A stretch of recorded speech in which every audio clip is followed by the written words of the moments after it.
Welcome, everybody, to episode 16 of the Off the Wall Hockey Show. Steele and I are back for another great show tonight. Our first show post-trade deadline, so obviously we have a lot to talk about in that regard. Also, quite a bit to talk about in other respects and aspects as well, for sure. With just different things going on around the league, and we unfortunately have more COVID stuff to talk about, as well as some other things on top of our regular segments, as we always do each and every week here on the show. So, Steele, episode 16 of the Off the Wall Hockey Show. Hard to believe that's a hockey show for hockey fans here, and we are ready to roll. Are you ready to go for tonight? Oh, man. How are you doing, man? How are you doing? I'm good. Good. You all rested and you ready to rock and roll? Oh, yeah. I'm ready to go. This should be a big episode, too. I'm here to tell you. I can't believe we're in episode 16. And I'll tell you what, I'm ready to go. And lots of stuff to talk about, lots of things to get into. And we also have some special news, or, you know, some breaking news, I guess you could call it, if you want to call it that, I guess. Maybe. Yeah. Yeah, we'll call it that. Breaking news. Yeah, sure. Yeah. So we'll have top stories here coming up, our first segment, as always. And as we found out today, there's more COVID news to talk about, not only with the Vancouver Canucks, but the big news today was the Colorado Avalanche picking up another positive test. And they have now postponed their next 3 games. The game that was supposed to be tonight against Los Angeles, the game on Sunday against Los Angeles, and the game that was supposed to be on Tuesday against St. Louis have all been postponed. The league is hoping to have the Blues back for Thursday, the 22nd. That's the hope right now, but obviously that's subject to change. And depending on how things go, it could be an even longer thing. So not good news here for the Avalanche, who already had lost Philip Grubauer. Bowen Byram's actually been on the list for quite a while now, but Jonas Donskoy was the player added today. Yeah. And that's what's caused this postponement of their next few games here. So obviously not great news, but as we can see, COVID continues to affect the NHL.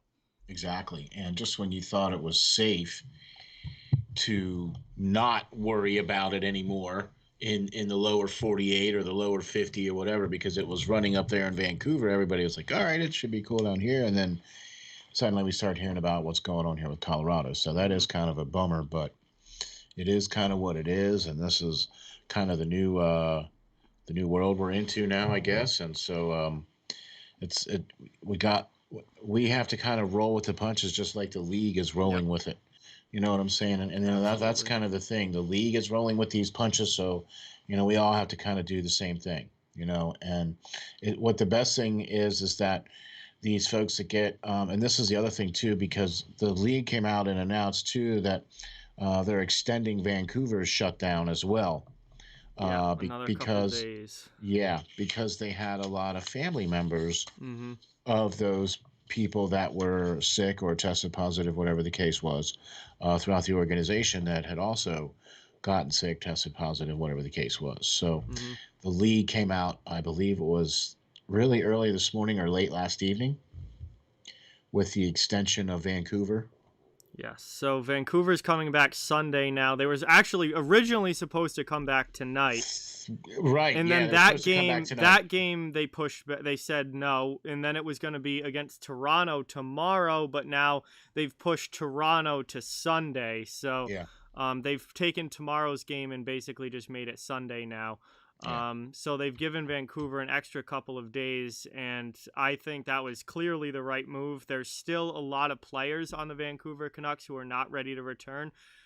Even the players that aren't in the COVID protocol anymore, a lot of them don't feel ready to return.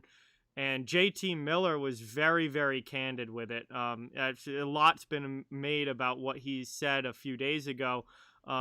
Basically where he said, I don't know how the league expects us to come back, practice once, have a pregame skate and then play that night. And like he said that, nobody is physically conditioned to do that. Nobody is mentally prepared to do that. And I think it was very humanizing of these players, because again, professional athletes get put on this pedestal so much and treated like they're these invincible superhumans. And this was a good showing of that these guys are people too, and they have human families, and they're human, and this has taken not only a physical toll on them but a heavy mental toll on them. And for JT Miller to come out and just straight up say that we are not ready to do this, we cannot do this, I thought was really a breath of fresh air in the NHL, because you don't see that very often. Yeah, exactly. In hockey especially, yeah, you don't see that human side. Everyone wants to be tough as nails, and everybody wants to, just battle it out and battle through everything. It's part of the culture of hockey. It is very because much so. you don't tell people what your injuries are. Mm-hmm. You don't announce them. Yep. That's why they say upper body injury. Yep. I don't get. It's built into the culture. Mm-hmm. Okay, and the fact that you see guys that will go down in the first period, get stitched up, get a shot, and come back out in the third. Mm-hmm. You know what I mean? Yep. Okay, so that's part of the mentality of these players, that okay, it's no big deal, I can still skate, I can still play. Mm-hmm. You know what I'm saying? Yeah. And this thing here has kind of said, well, yeah, maybe not. Yeah, no, and I think it was awesome to see JT Miller be so honest and upfront about it. And I don't think Canucks could have picked a better guy, someone who's been in the league for a long time now and is a veteran player and is very well respected around the league. And for him to be the one to come out and say that, I think it carried a lot of weight with it. And exactly, this I think we're learning is totally different than blocking a shot off the ankle and just walking it off and getting back out there next shift. Like the effects of as long as you don't take the skate off. Yeah, yeah. The effects of this are totally different, and I think the mental side of this is totally different than just a regular physical injury that these guys have been playing through for their entire careers. It doesn't just affect the player. Okay, Mm-hmm. This doesn't just affect the player. Blocking a shot off the inside of your ankle is the player dealing with that injury and then either sitting at home and having his leg propped up or whatever the case is. Mm-hmm. This is not just the player, but the player's family. Yep. Okay, it's not just the front office, but the front office family. Mm-hmm. You know what I'm saying? So that's why this is more of an issue. I'm glad that he did come out and say that they were not going to be ready. I really hope and pray that everything goes well for Vancouver, and I'd like to see those guys back skating at some point. They're going to need at least a couple of days to get back into shape. You can't just I understand your athletes and all that, but they've been out now for 3 weeks. Mm-hmm. Okay. And to just be out for 3 weeks and not skating every night, not hitting every night, not grinding every night, not doing those same, repetitious things. And you're, even though you're working out, it's not the same thing. Yep. 100%. So all these guys now, even if they're coming back from, that's the other thing too now, 21 guys on the team were diagnosed. That's almost the entire roster is now coming back from COVID. Yep. Okay, not only that, but the coaching staff too. Yeah, and throughout the organization. And, they're down to only 2 guys left on the list, but just because they don't currently have it anymore doesn't mean that they're just physically ready to jump back into an NHL game. Yeah, that's just it. It's going to take some time to get back into that kind of game shape that it takes to play hockey at this level. And that would be putting it mildly, I would think. Yeah, and clearly they needed some more time to try and do that. I know that a lot of the guys have been practicing and have been skating, and their facilities have been back opened. And they're gonna be playing on Sunday. It seems. I think the league has pushed this back a couple more days, but I really don't think the league wants to push it back any further. knowing how many games. I think Vancouver has 19 games left, I believe, and we're less than a month to go in the season now. So I don't know if they're going to be able to get all of those games in. yeah, that's going to be interesting to see.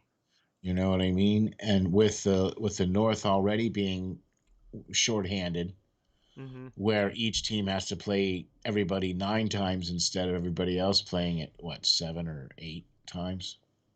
Yeah, right? The other divisions are 8. Everyone, or in the North, it's 9 or 10. There's a couple teams that have to play 10 to get Okay, so there you games. go. So that's definitely already kind of puts them behind the 8 ball right there, because they've got so many more games that they play against all the other teams. Mm-hmm. So, however, I do think with what we talked about last week, we talked about on the show last week, that you touched on a point too, where the league might say, well, you don't need to worry about playing those games against such and such. Yeah. We'll reschedule the games against the top teams that you were supposed to schedule, or that you were supposed to play, or that you've missed, or whatever, and we'll carry your season as far as that goes. Yeah. So you still have a chance. You might not make all 19 games, you know what I mean? You might only make, whatever, 12, 13, whatever. Yeah.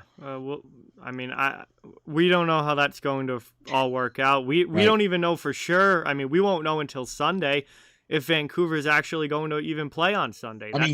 That's the plan right now, but the plan a couple days ago was for them to play Friday, and they are obviously not playing tonight. So, right. So we're not even right now. They are supposed to play on Sunday. They're supposed to play on Sunday, but we don't know for sure that that's going Right. to happen. Something else could happen here along the way, and Right. that plan could get unraveled as well.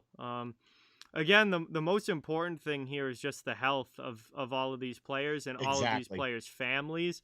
Exactly. I know Bo Horvat talked a lot about the guilt that he felt because his wife and rest of his family ended up getting it.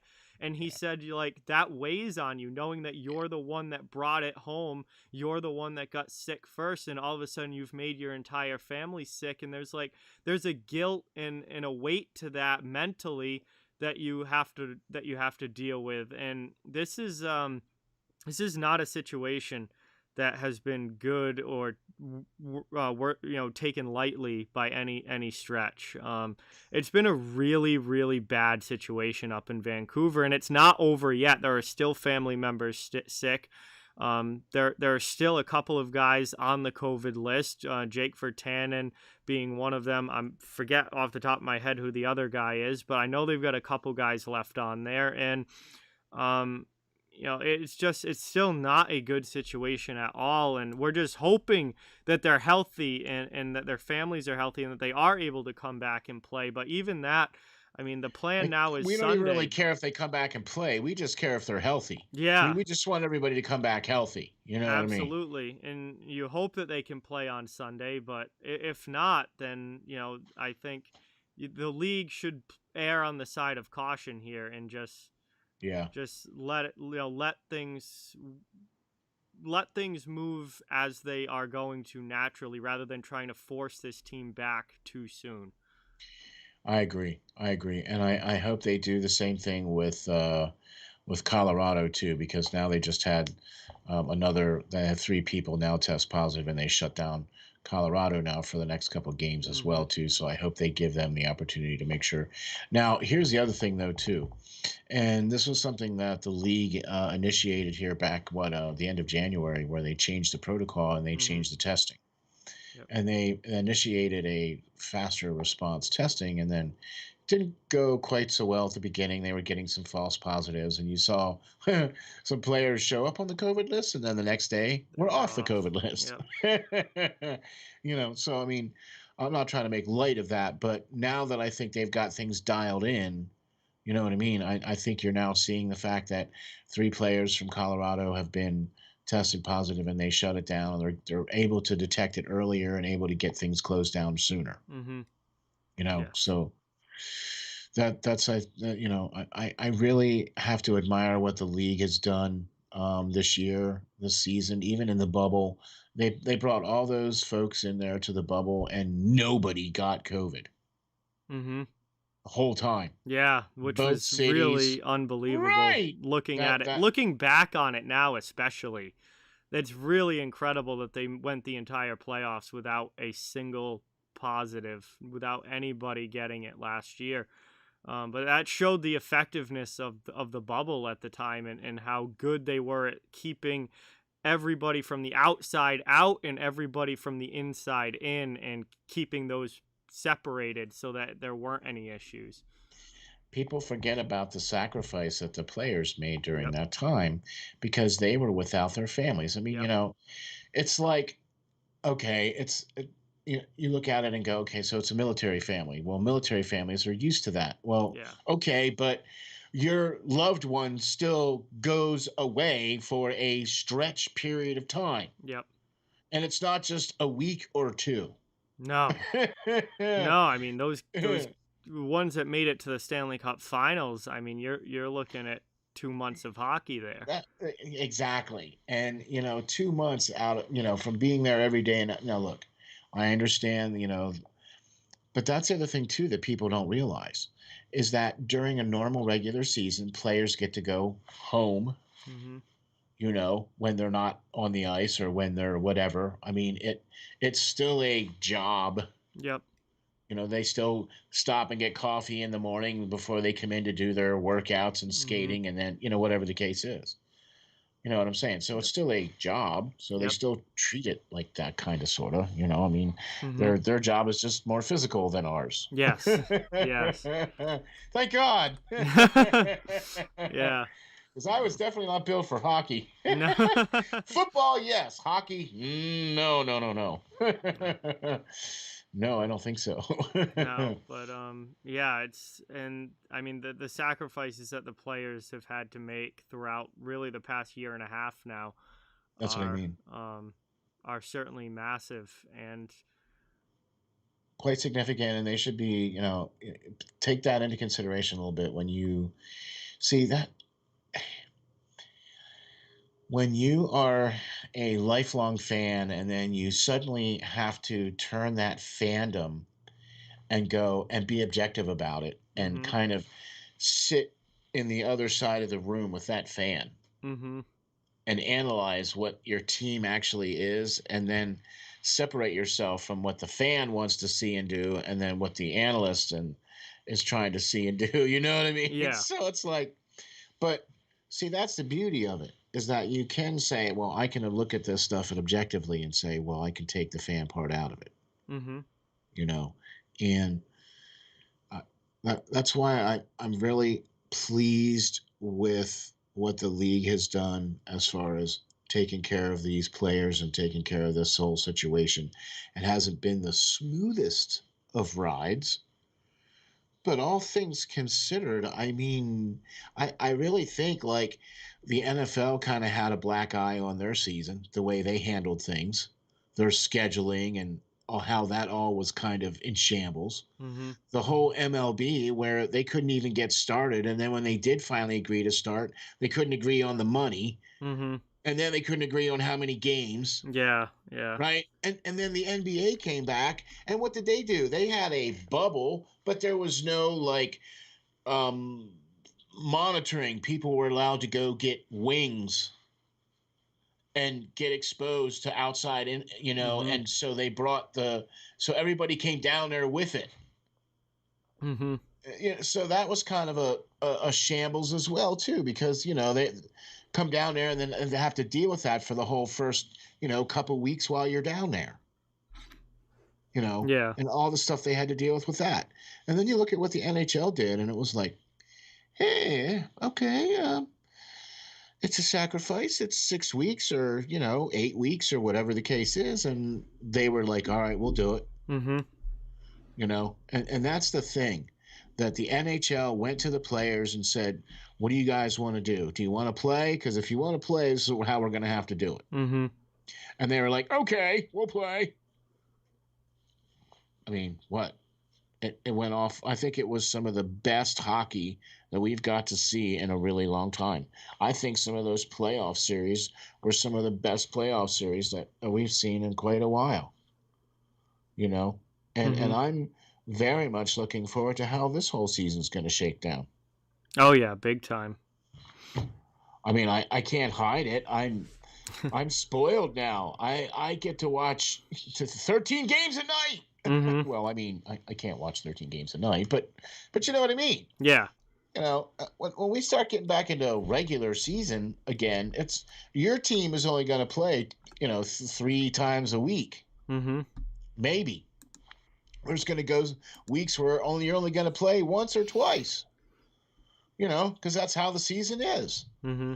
And so you kind of get spoiled like every other night now. Your team's on, but now for us, it's like every night there's key matchups. Every night there's marquee matchups. Every night there's Toronto's facing Montreal's and Edmonton's, and Vegas versus Colorado's, and Florida's versus Carolinas every other night. Mm-hmm. It's must-see TV. And now you're starting to see the fans come back too. Yep. Okay. And that, I think, has definitely raised the bar and has shown that the league has done a very good job. Yeah, and I mean, they're obviously not in a bubble this season. They're not going to be, I don't think, ever again. I don't think the players are ever going to agree to that again.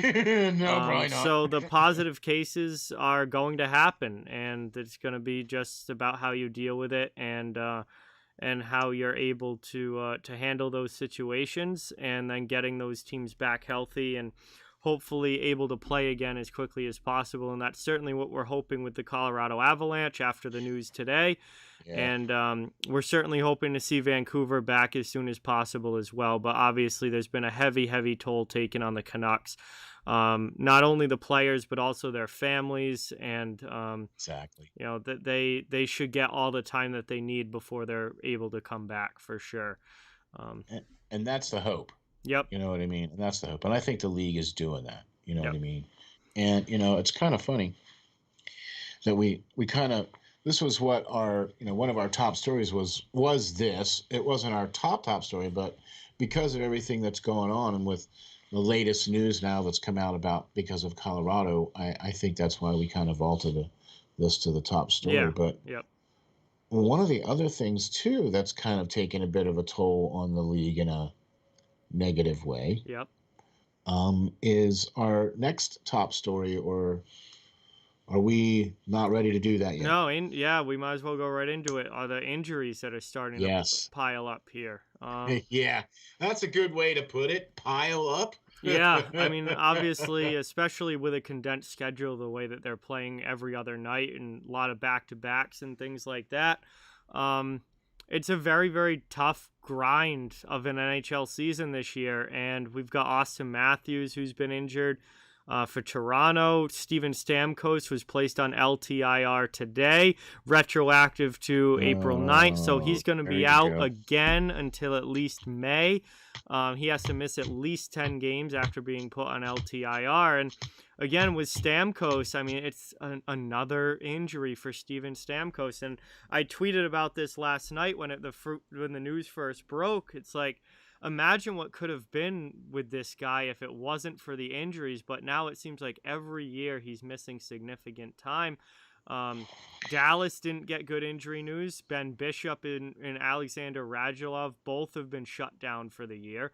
Bishop was supposed to be coming back this month, and then obviously the surgery did not, they found something they didn't like, and he's now done for the year. So, as well as, numerous other injuries around the league. But I think the thing that really brought this to the forefront was Matthews being out again. He's missed time on multiple occasions this season. And Stamkos, that injury is another blow here to the Tampa Bay Lightning, who haven't been playing all that well recently to begin with. They haven't really, surprisingly, all things considered. The injuries are piling up here. Exactly. And, and I just, I believe I just saw a flash here that Peterson might be out for Vancouver for the season as well, too. Add another one to the list. Yeah. Add another one to the list. And so that's kind of the thing here now, where this is the second time that Matthews has missed time. Oh, and also we could also report too that news came out too that Eichel was going to be closed down for the season as well too. I didn't even think of that as news because I thought Eichel was done for the year like weeks ago. But okay. Now it officially came out that he is done for the year. He has a herniated disc in his neck. Yeah. And he's been shut down. He should be back for the beginning of next season, but he had to have surgery. So I that one completely slipped my mind because he's been out for so long already. But Eichel's another star player done for the season. So that's affecting, and it's the players on the really, really good teams like the Colorados, like the Torontos, and like the Tampa Bay Lightnings that are experiencing these kinds of injuries and issues going on here. And I'll tell you what, it's kind of getting a little scary, if you must know the truth, because, we're coming down to the wire here and we're running out of time. Yeah. And you're going to be missing playoff games if you wait. These injuries happen much later in the season. I'm actually surprised that there hasn't been more injuries this year, or more reported injuries. Yeah, would probably be the better way to put that, because or more along the lines of what I'm trying to say here is I'm surprised that there's not like more of the big name players that are on the injured list because of significant injuries. Yeah. Like Crosby's not out. I mean, I know Matthews is out and Stamkos is out, but this is the first time Stamkos has missed any time this year. Yeah, and of course it comes towards the end of the season, of course. Okay, and now this is not the first time that Matthews has missed time, and it's not the first time that Grubauer's missed time this year either. Or Radulov, he was out, came back, and got hurt again. Bishop hasn't played this season. Played at all. Tyler Seguin still hasn't come back for Dallas. Right, and Eichel did he play at all this year? Yeah, Eichel played at the beginning of the year, but he's been out for a while now. Okay, I wasn't sure. I couldn't remember if he had played the whole year or not, but he's another one too, I mean, it's like... Yeah, he played early in the year. Okay, all right. So, well, there you go. But I mean, there's a couple of names on the list, but it hasn't been as bad as it could have certainly been worse. Yeah, there you go. All right. Yes, thank you, sir. But there's still some names on there. There's still some names on there that you certainly would love to have in the game actually playing for sure. Obviously, you know what I mean. Matthews, one of them, and Stamkos, Stammer's the other for sure. Okay, I get it. You need to have those players in there because those are key players for each of their respective teams. Especially come playoff time. You need those guys in the lineup come playoff time. So now let me pose this quick question here for you. Do you think now that maybe they put Stamkos on the LTIR just to make sure that when it's time for him to come back, he comes back healthy? Well, could they hold him out the entire rest of the regular season? Potentially. That's what I mean. They've put him on LTIR. He's eligible to come back after 10 games or 24 days. So May 5th, I believe, would be when he's eligible to come back because it's retroactive to April 9th. So I saw today that May 5th would be when he's eligible to come off. Could they just leave him on there until the playoffs? Absolutely. And we know it's funny. If you have Stamkos on LTIR, guess who you could bring in? You could bring Kucherov back before the playoffs because you just opened up Stamkos' contract and cap space. Is his cap space bigger than No. Kucherov? I think Stammer is 8.5. I'm going to look this up now. Stammer is... let's see, 8.5 million AAV. Kucherov is 9.5. So actually, they could probably do it. They could probably find a way to do it. They would need to open up another $1 million somehow. They could probably waive somebody or... Yeah, there's probably a way to do it if you're the Tampa Bay Lightning, where they could potentially bring back Kucherov early now that Stamkos is out, and then bring Stamkos back at the start of the playoffs. There you go. When the salary cap doesn't do anything anymore. Yeah, you know what? That might not be a bad idea for them because from what I understand, he's healthy. He's ready to skating. He's been practicing. Yeah, he's skating and practicing. I guess they're saying he's not like game ready yet, but I think this is pretty. They're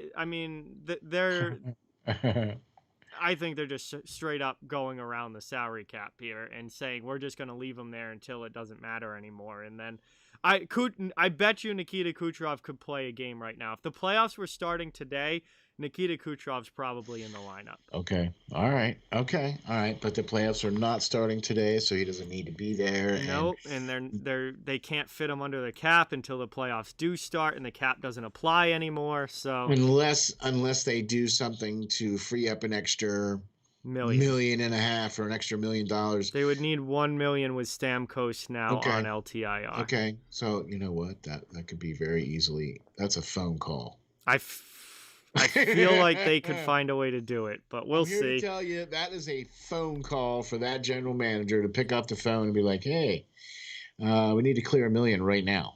All right, we'll take care of that. I mean, come on, seriously, you can't clear $1 million. All right, maybe. I mean, I guess they'd have to waive someone, and someone would have to pick them up, which would be the hard part. Is that? Well, no, you can waive somebody, and then once they clear waive.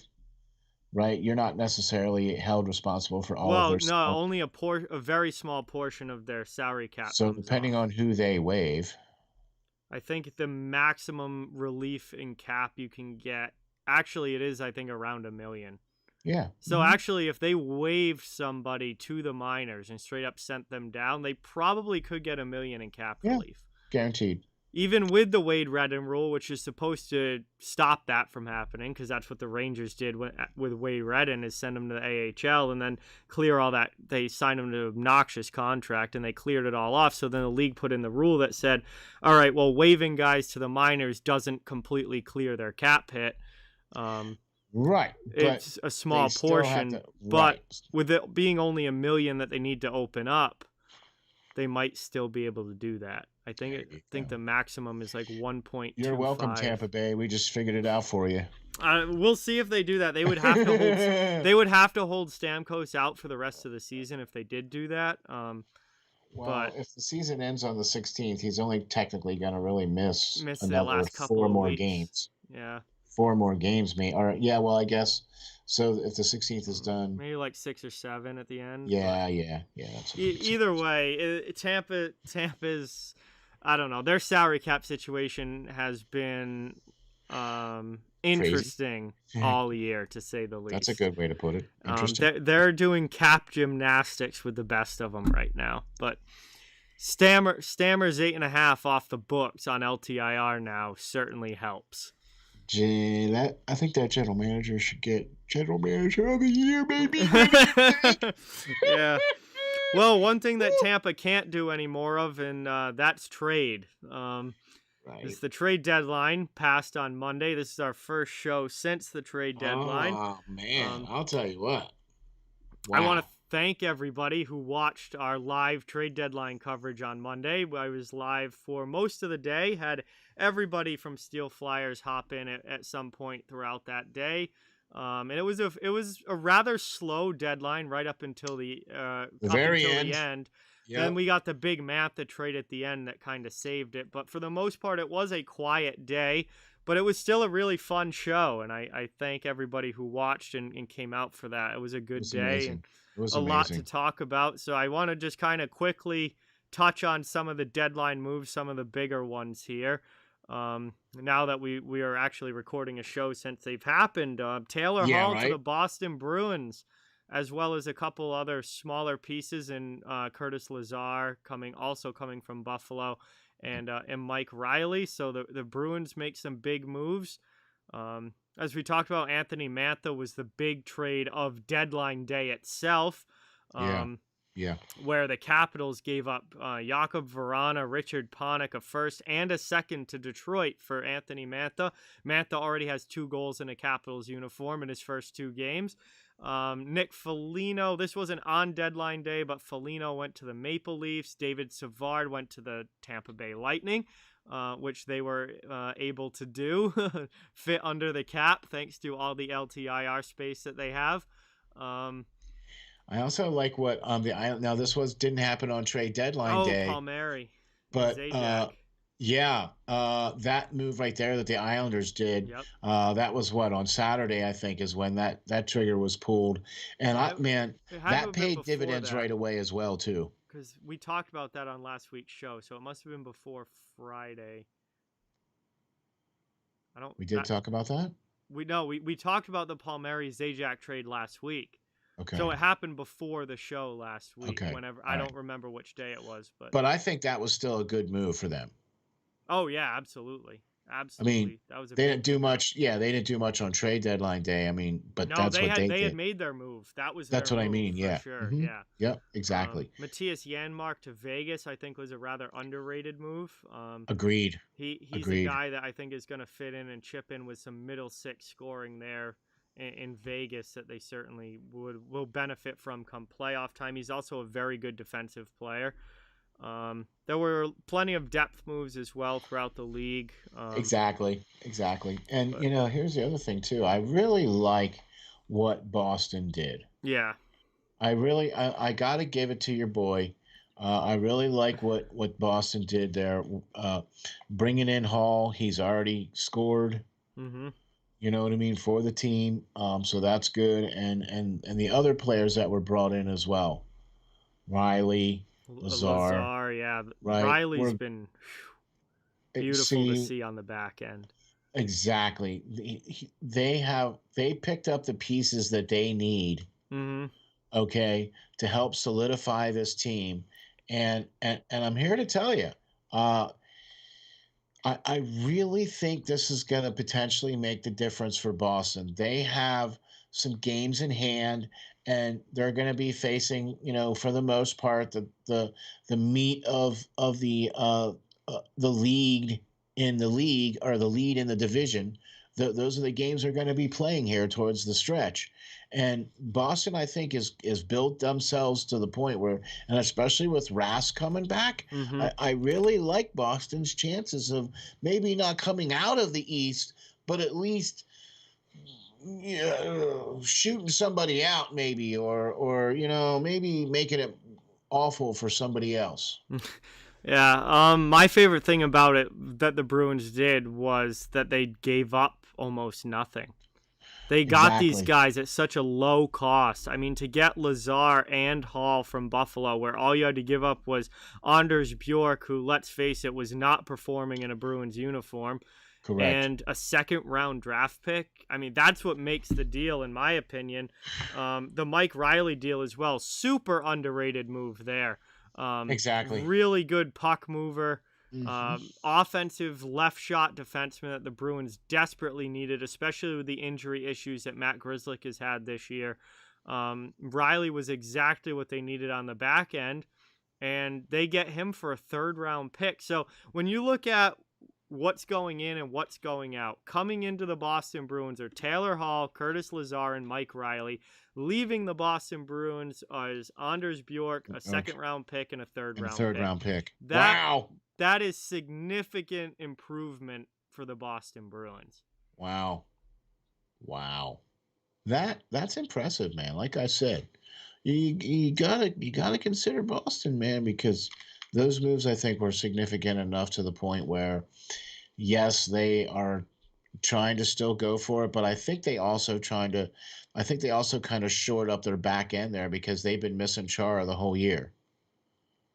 Okay. Yeah, they needed another guy with experience on the back end, and they needed an offensive guy on the back end, which they really haven't gotten much offense from the defense this season, with the exception of Charlie McAvoy. Grzelcyk's been hurt for like half the year, so you're missing that offensive other piece back there. Riley comes in and fills that role perfectly. The other move that was the big deal of the day was the Mantha move, Phil. Holy moly. Man, that just really makes Washington that much more dangerous, I think. This is what you call a going for it now move, because they gave up a lot for Anthony Mantha. You think? First round pick, second round pick, Vrana. I mean, Panik was a throw in that didn't really matter. Yeah, but the Vrana. Vrana and Mantha are both really solid players. Now, Mantha, I think, might fit Washington a little bit better. And Vrana had kind of found himself pushed down the lineup. And Vrana is also an RFA at the end of the season. Exactly. Washington was not going to be able to re-sign him. Mantha is signed for the next 3 years, so they have term on the contract. There's a reason that Washington paid as much as they did for Mantha and were willing to give up Vrana so easily. Like, there's extenuating circumstances there as to why Mantha's a better fit for Washington. But still, I feel like it's a lot to give up for Anthony Mantha, who's had 2 down seasons last year and this year. However, he has looked awesome in a Capitals uniform so far. Wow. I'll say, I mean, he already has a goal. 2. He has 2 goals and an assist. Excuse me. He already has 2 goals. You know what I'm saying? So that to me, I think, even though, yes, they did give up a lot, quite a bit, but it's worth it because now they have a guy that has terms, so he's not a rental. Mm-hmm. He's going to be able to come in there and play for the team, not just for this season, but for continuing seasons. Yep. You know what I mean? And I really think that was that just pretty much, I think that could potentially put Washington over the Islanders potentially and have them coming out of the East. Okay, so let's say Washington wins the division and Boston finishes 4th. First round playoff matchup between the Capitals and the Bruins. Who's winning? Wow. That's what we're going to get to see in May. Though? I would actually have to pick Boston. See, I'd be taking the Caps in that. I know you would. I know you would, but I would have to go with Boston. Just because they've been there, done that. And they have that experience, and I think that they match up really well with Washington. They have had decent success against the Capitals this season. Okay. Also, if there's any question mark about Washington, it's the goaltending, because they're just they're so young in net with Vanacek and Samsonov. Right. Okay. And so that's the other thing too. And they've been kind of shaky at times. Yeah. Where Boston does not have that problem when they're healthy. Even when they're not. Who was that Sweeney guy that came in? Swayman's playing tonight. He's shutting out the Islanders right now, at least last I checked. All right, yeah, Swayman's pretty good, but playoffs are a whole new animal, though. I know, but Rask is supposed to be coming back. Rask is back, so Rask will be the guy. There you go. So, like Swayman might be your backup at this point. Sorry, Yarrow, but yeah, I think that was a good move though, all the way around for what Boston did, and I think that's also going to help them match up well with what Washington did. Mm-hmm. Know what I'm saying? So even if Boston comes in 4th and Washington comes in 1st, you still have to deal with the Islanders coming in 2nd or 3rd, and then Pittsburgh. They got Jeff Carter. That was a deal I forgot to even mention. That was kind of an under the radar move. Right, and we also didn't mention the Felino move. Yeah, Felino. Also didn't mention the Savard move. I wanted to ask you about Felino, what you thought about that, because wow. Yeah, I'll tell you what, man. I think does a whole different dynamic up there in Toronto. Mm-hmm. You know what I mean? Because they brought in straight up leadership. I mean, he was the captain. Yeah. You know what I'm saying? And that's exactly what Toronto needs. Yeah, I agree. I think he's the exact kind of player that the Maple Leafs needed to bring in. Exactly. He's gritty. He's good defensively. Defensive-minded. Exactly. He's a veteran. He's been a captain for a long time in the league. The only thing, my thing was that I think that Toronto gave up quite a bit to get him, especially giving up a first-round pick for a guy who has 7 goals this year. Well, but the underlying things that don't show up on the score sheet. The intangibles are absolutely there with Nick Felino. Right. So that's something that is first-round draft capable of garnering that type of payment for that kind of service, trade-wise. You know, giving that particular player that kind of value. You know what I mean? When you basically give away the keystone of the Blue Jackets, I mean, I think that's worth a first-round draft pick. Because he's a proven commodity. He's a proven leader. Yep. He's exactly what Toronto needs. And that, I think, is another thing, too. Can you imagine that now with Toronto now potentially going up against the likes of Tampa Bay and or / Florida and or potentially even Islanders / Washington / Pittsburgh / Boston?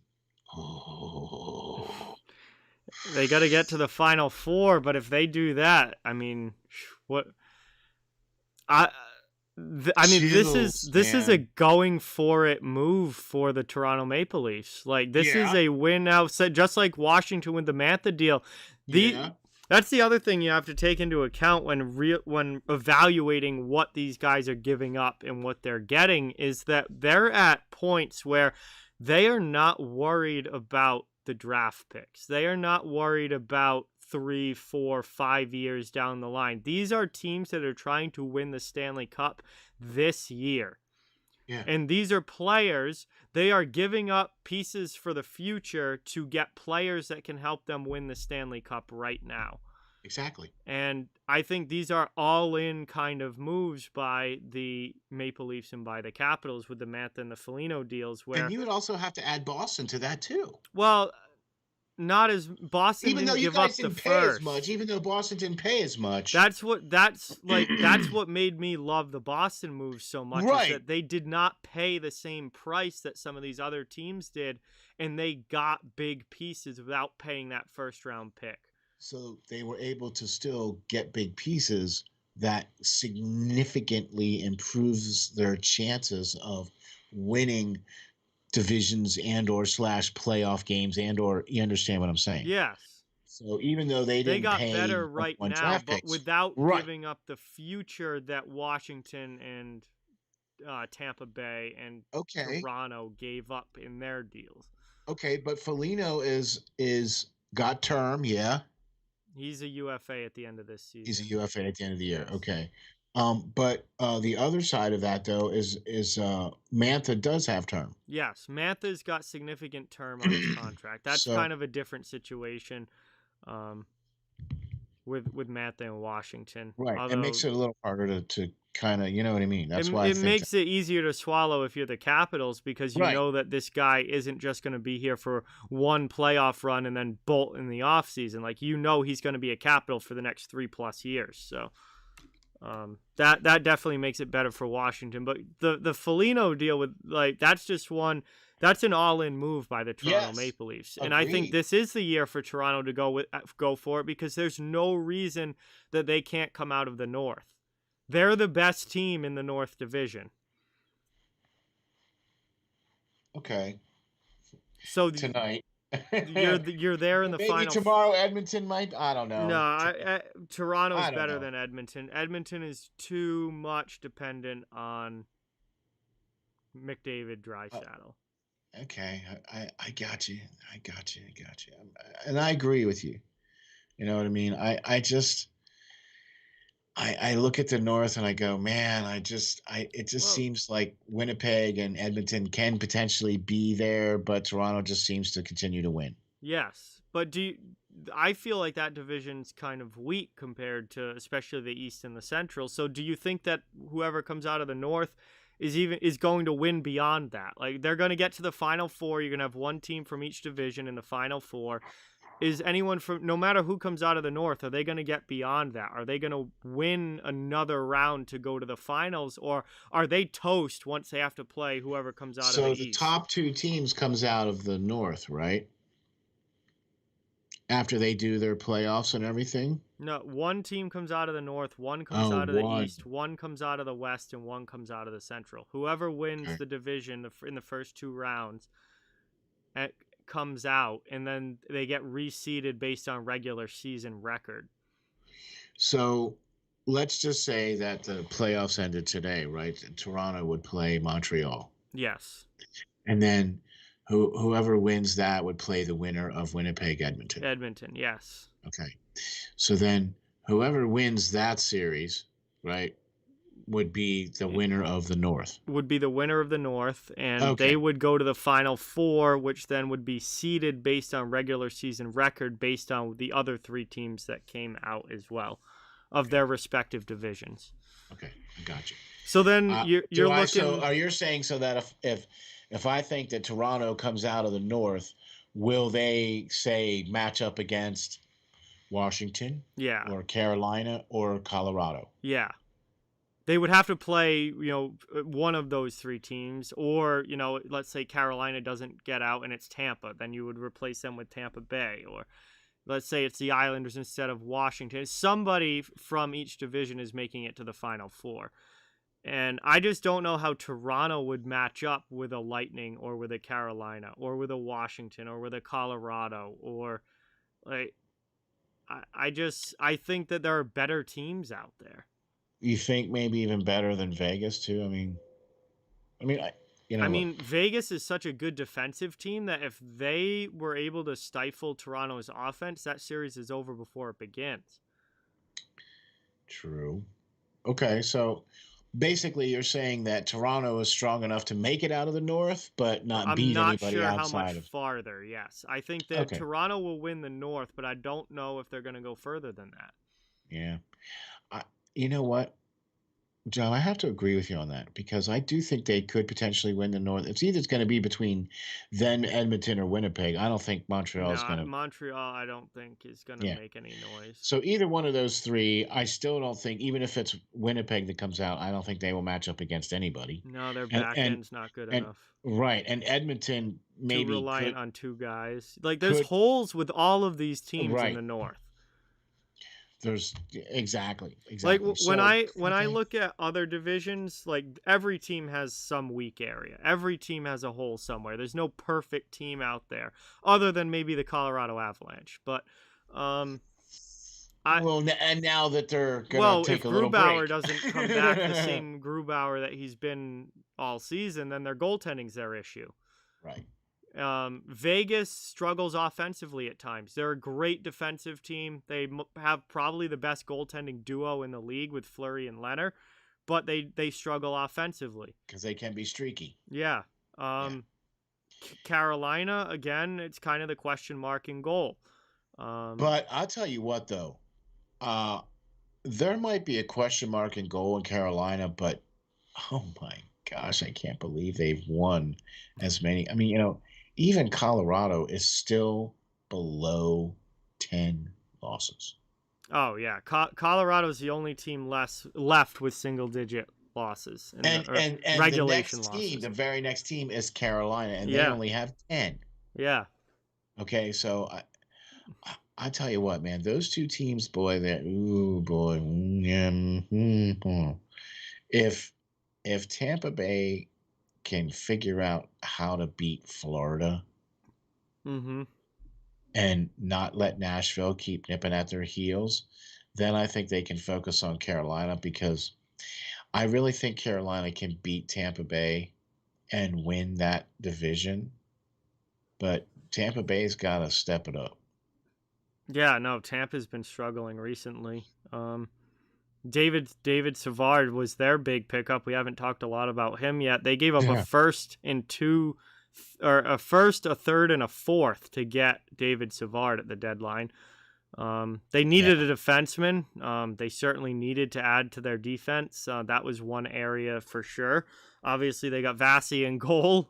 You've got a very good defense overall, but they were kind of missing one guy, I think. Yep. And Savard fills that role really well. Really nicely. Yeah, but they haven't played well recently. Like they need to get their brains back screwed in a little bit and get going here. Stamkos being out though has hurt. Yes, absolutely. It's like when Anders Lee went down with the Islanders. It's like, you can't just drop your captain and then everything's still cool. Everything's still cool. Yeah. It's going to take you a couple games to kind of, okay, Stamkos is not in the lineup anymore. Now we have to kind of rearrange the lines and kind of rematch everybody and let's see what works. Okay, this didn't work this game. And they know they're getting Kucherov back too, and they haven't gotten him back in the lineup yet. They know he's coming come playoff time. So, again, I'm not overly worried about the Lightning yet. I mean, if they show up and drop game one of the playoffs, then the problem is that they're going to get a really tough matchup if they don't win that division, which it looks like Carolina might be the ones to win the division now. Then they're going to get Florida in the first round. Or potentially, depending on, if Florida can pass them. Well, no, if Florida, they're only 1 point back. Well, the 2-3 matchup is going to be them in Florida if Carolina wins. I know. But if Florida wins the division, then if Florida wins the division, then they have to play Carolina in the first round, and I think that's an even tougher match. Exactly. So it's not looking good for them Lightning if they don't. Can we just get these playoff matchups started? Like the East and the Central in particular, I think are going to be absolutely nuts. Yeah, I have to agree with you, man. Because seriously, this is freaking. What are we going to do next year when this is not going to be like this? Well, we're getting so spoiled this year because there's been like all of these great, every night it's Vegas, Colorado, or Minnesota, St. Louis, or Tampa Bay, Carolina, or Florida, Nashville, or, Pittsburgh and Boston, or Islanders, Washington, or, every night there's, that's the beauty matchups. of a divisional schedule where you have these divisional games every single night. That's why I'm not even going to go down that road, but I've said it on this show. I've said it on my channel a ton of times. I want more divisional games in a normal season, and we're seeing why this year. That's why I want more divisional games in a normal year. But I'm not even going to start that. We're almost an hour into the show already. I don't even want to go down that road. No, don't go down that road, no. The matchups are going to be incredible this year. Agreed. I can't wait, man. It's starting to get heated up right now, and teams, you're starting to see those top 3-4 teams in the division now starting to separate themselves from the bottom ones. Yep. You know what I mean? And so this is where it starts. It's starting to get good, boys and girls. Absolutely. It absolutely is, and we will see how these new trade deadline acquisitions do for their teams down the stretch and into the postseason. A lot of them have already scored. I did a video on that today. We're talking about the impact that the trade deadline guys are already having on their new teams, whether it's Hall, Riley, Bjork, Mantha. Verana scored for Detroit. Matthias Janmark got a point in his first game with Vegas. So these guys are already having an impact, and they're going to continue to have an impact down the stretch and into the postseason. But that is going to bring us to the end of Top Stories here.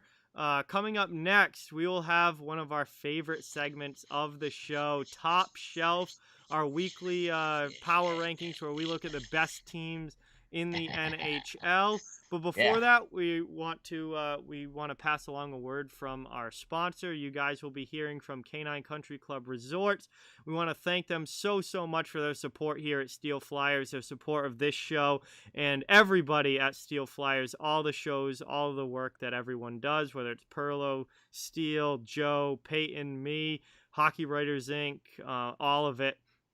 Huge thank you to CCC Resorts. So we're going to play their commercial now. And when we come back, it will be time for Top Shelf. Woo. Greetings. This is Steel Flyers from the Steel Flyers All Sports Network, and we have two very special guests. We are delighted to be joined by Tracy Musser and Nicole Howard from the Canine Country Club Resorts. Tracy and Nicole are both managers for CCC Resorts and work at the Windsor or at the club, one of two locations both in Manheim, Pennsylvania. Congratulations on your 30th year anniversary of being in business. Let me start off by saying this. Steel Flyer stands behind this company 100%. Taking care of Steel Flyer's furry friend for the last 2 years now, and they are a one-stop shop for everything your furry friend needs. In fact, let's find out what our friends at CCC Resorts offer. Nicole, how are you today? Good. How are you? Doing great, thank you. What are some of the great boarding services that you guys offer, and what do we have to do in order to get our furry friends taken care of when we are unable to travel with them? Well, we like to bring everybody in for a tour first. That way they can see the behind the scenes, they can see where they stay, they can see where they play, and then we explain all of the fun things that we can add on to their reservation, whether it be one of our packages, either a nature walk, a ball time, or even a cuddle time. Oh, wow, that sounds great. Boy, it sure sounds like a resort to me. So how are you today, Tracy? I'm doing well, thank you. Tracy, tell me, is it true that you guys have both an indoor and an outdoor pool at the Windsor location? It is true. We've got one of each, so we're able to offer year-round swimming. The indoor pool is a great option for dogs who are swimming for therapy or rehab. It's got that sloped entry so they can wade into the water. Our outdoor pool is a little bit larger, and it's 4 foot deep the whole way across. And both of them are saltwater pools, so it's really easy on the dog's skin and coat. Wow, that's very awesome. So then during the summer months, you have a much deeper pool outside and then a sloped entry shallow pool indoors for the dogs. Tracy, tell the folks how we can get some pool time.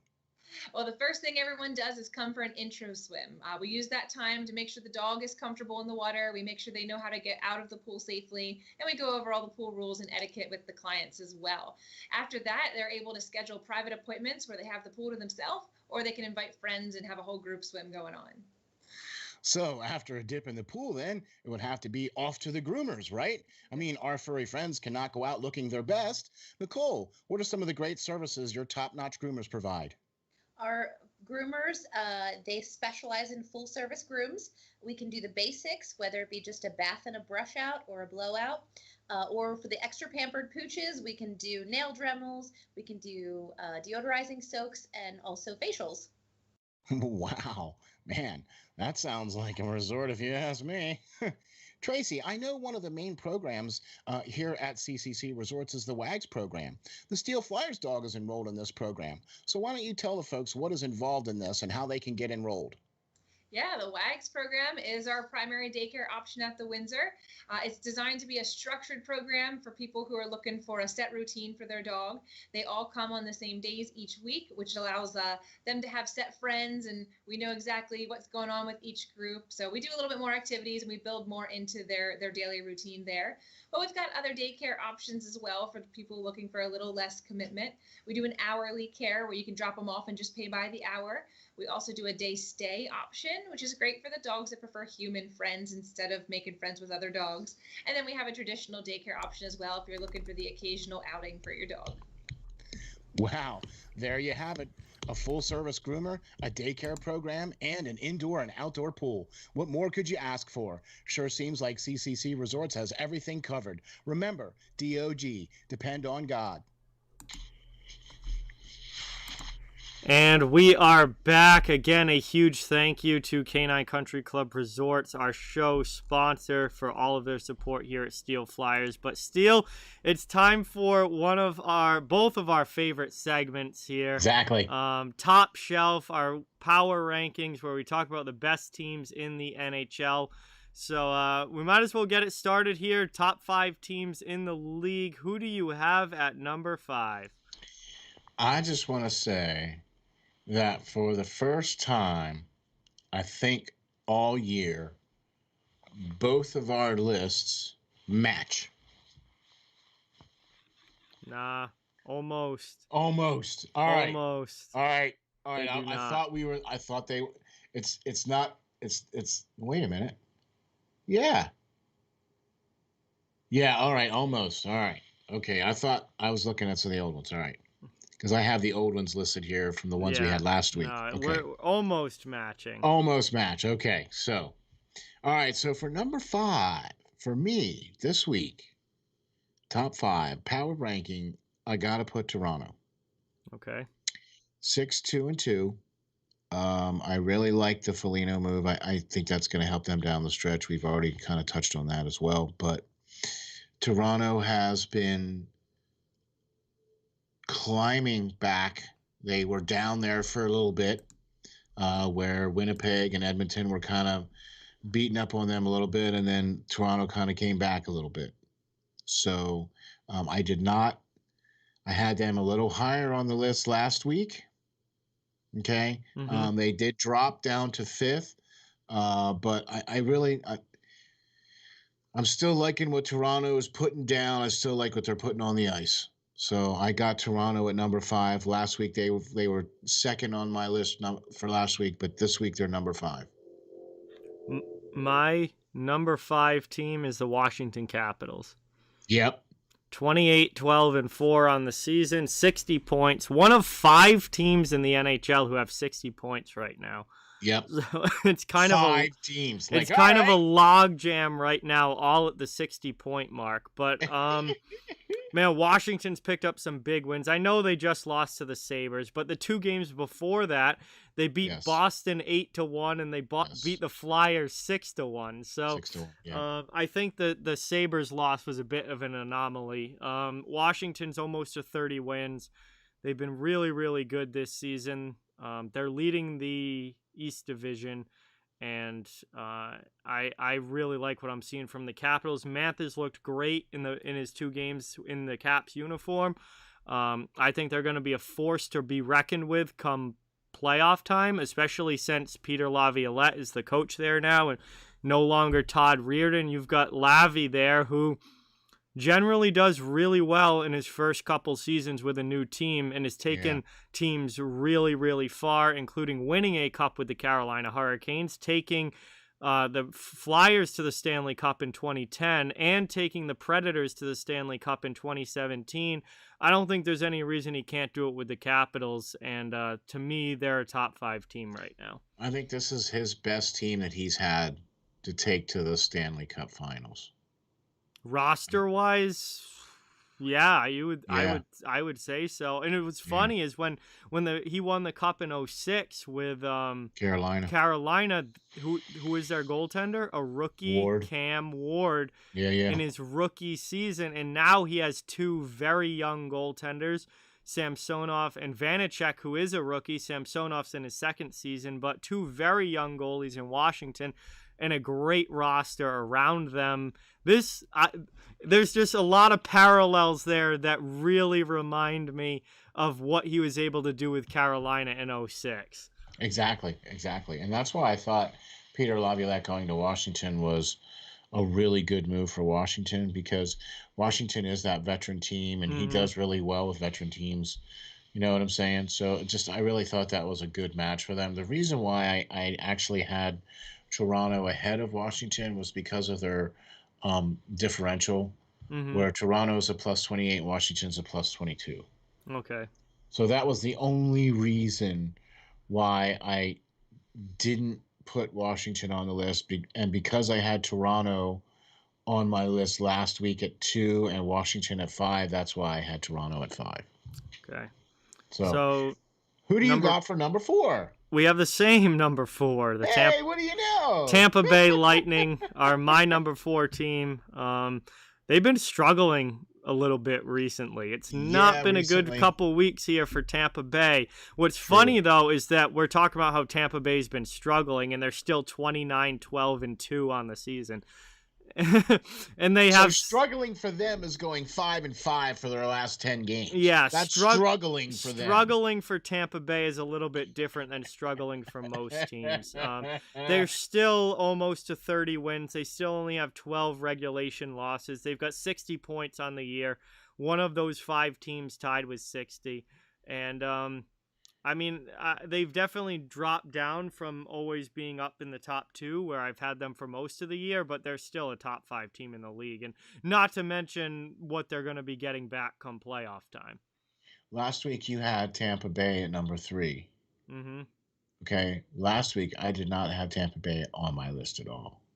Wow. Okay, so there you go. Having Tampa Bay at number 4 for both of us this week. Tampa Bay drops down one spot for you. They come back on the list for me. So that's the thing, where there are 5 teams that have 60 points now? Yeah, 5 teams tied with 60 total points. That will change tonight, depending on how games tonight go, probably. But yeah, and there hasn't been any. There's no finals yet. No, so. nothing's final yet. Right. Okay. All right. So Tampa Bay number 4. How about number 3? I'll go with my number 3. Yep. How about that? All right. So my number 3 team was the same team that I had at number 3 last week, which is the Carolina Hurricanes. Yep. Okay. They are also the group of teams that have 60 points as well. Yep. But they only have 10 regulation losses. Yeah. Oh, and they also have played less games than Tampa Bay, than Washington, than Toronto, and Colorado. Yep. Okay, so to me, I like what Carolina's been doing. Their differentials are really high too, plus 34. So, yep. Man, Carolina, and they're leading the division right now as well too. So I really like what they've been doing in Carolina, and I would like to see them go really far. Mm-hmm. Yeah, Carolina's been awesome for sure. I'm going to talk about them not quite yet because my number 3 team is the Vegas Golden Knights, who are 29-11-2 on the season. One of those teams was 60 as well. And, I mean, Vegas would be a first-place team, I think, in any other... Well, no, it's hard to say that because the top of the East and the top of the Central is also very, very good. The only reason they're not first in the West is because of Colorado. Right. But they're also a first-place caliber team. I guess that's what I was trying to say, is that Vegas is also a first-place caliber team. They're one of the best teams in the league. I know I mentioned their goaltending duo earlier with Leonard and Marc-Andre Fleury. Gosh. That's got to be the best tandem in the league, just as far as, both guys being highly, highly talented goaltenders. They're one of the best defensive teams in the league. Their goals against per game numbers are absolutely 96. Phenomenal. They've given up less than 100 goals this year. It's 101. Yeah, they've given up less than 100 goals this year. Vegas defensively has been awesome.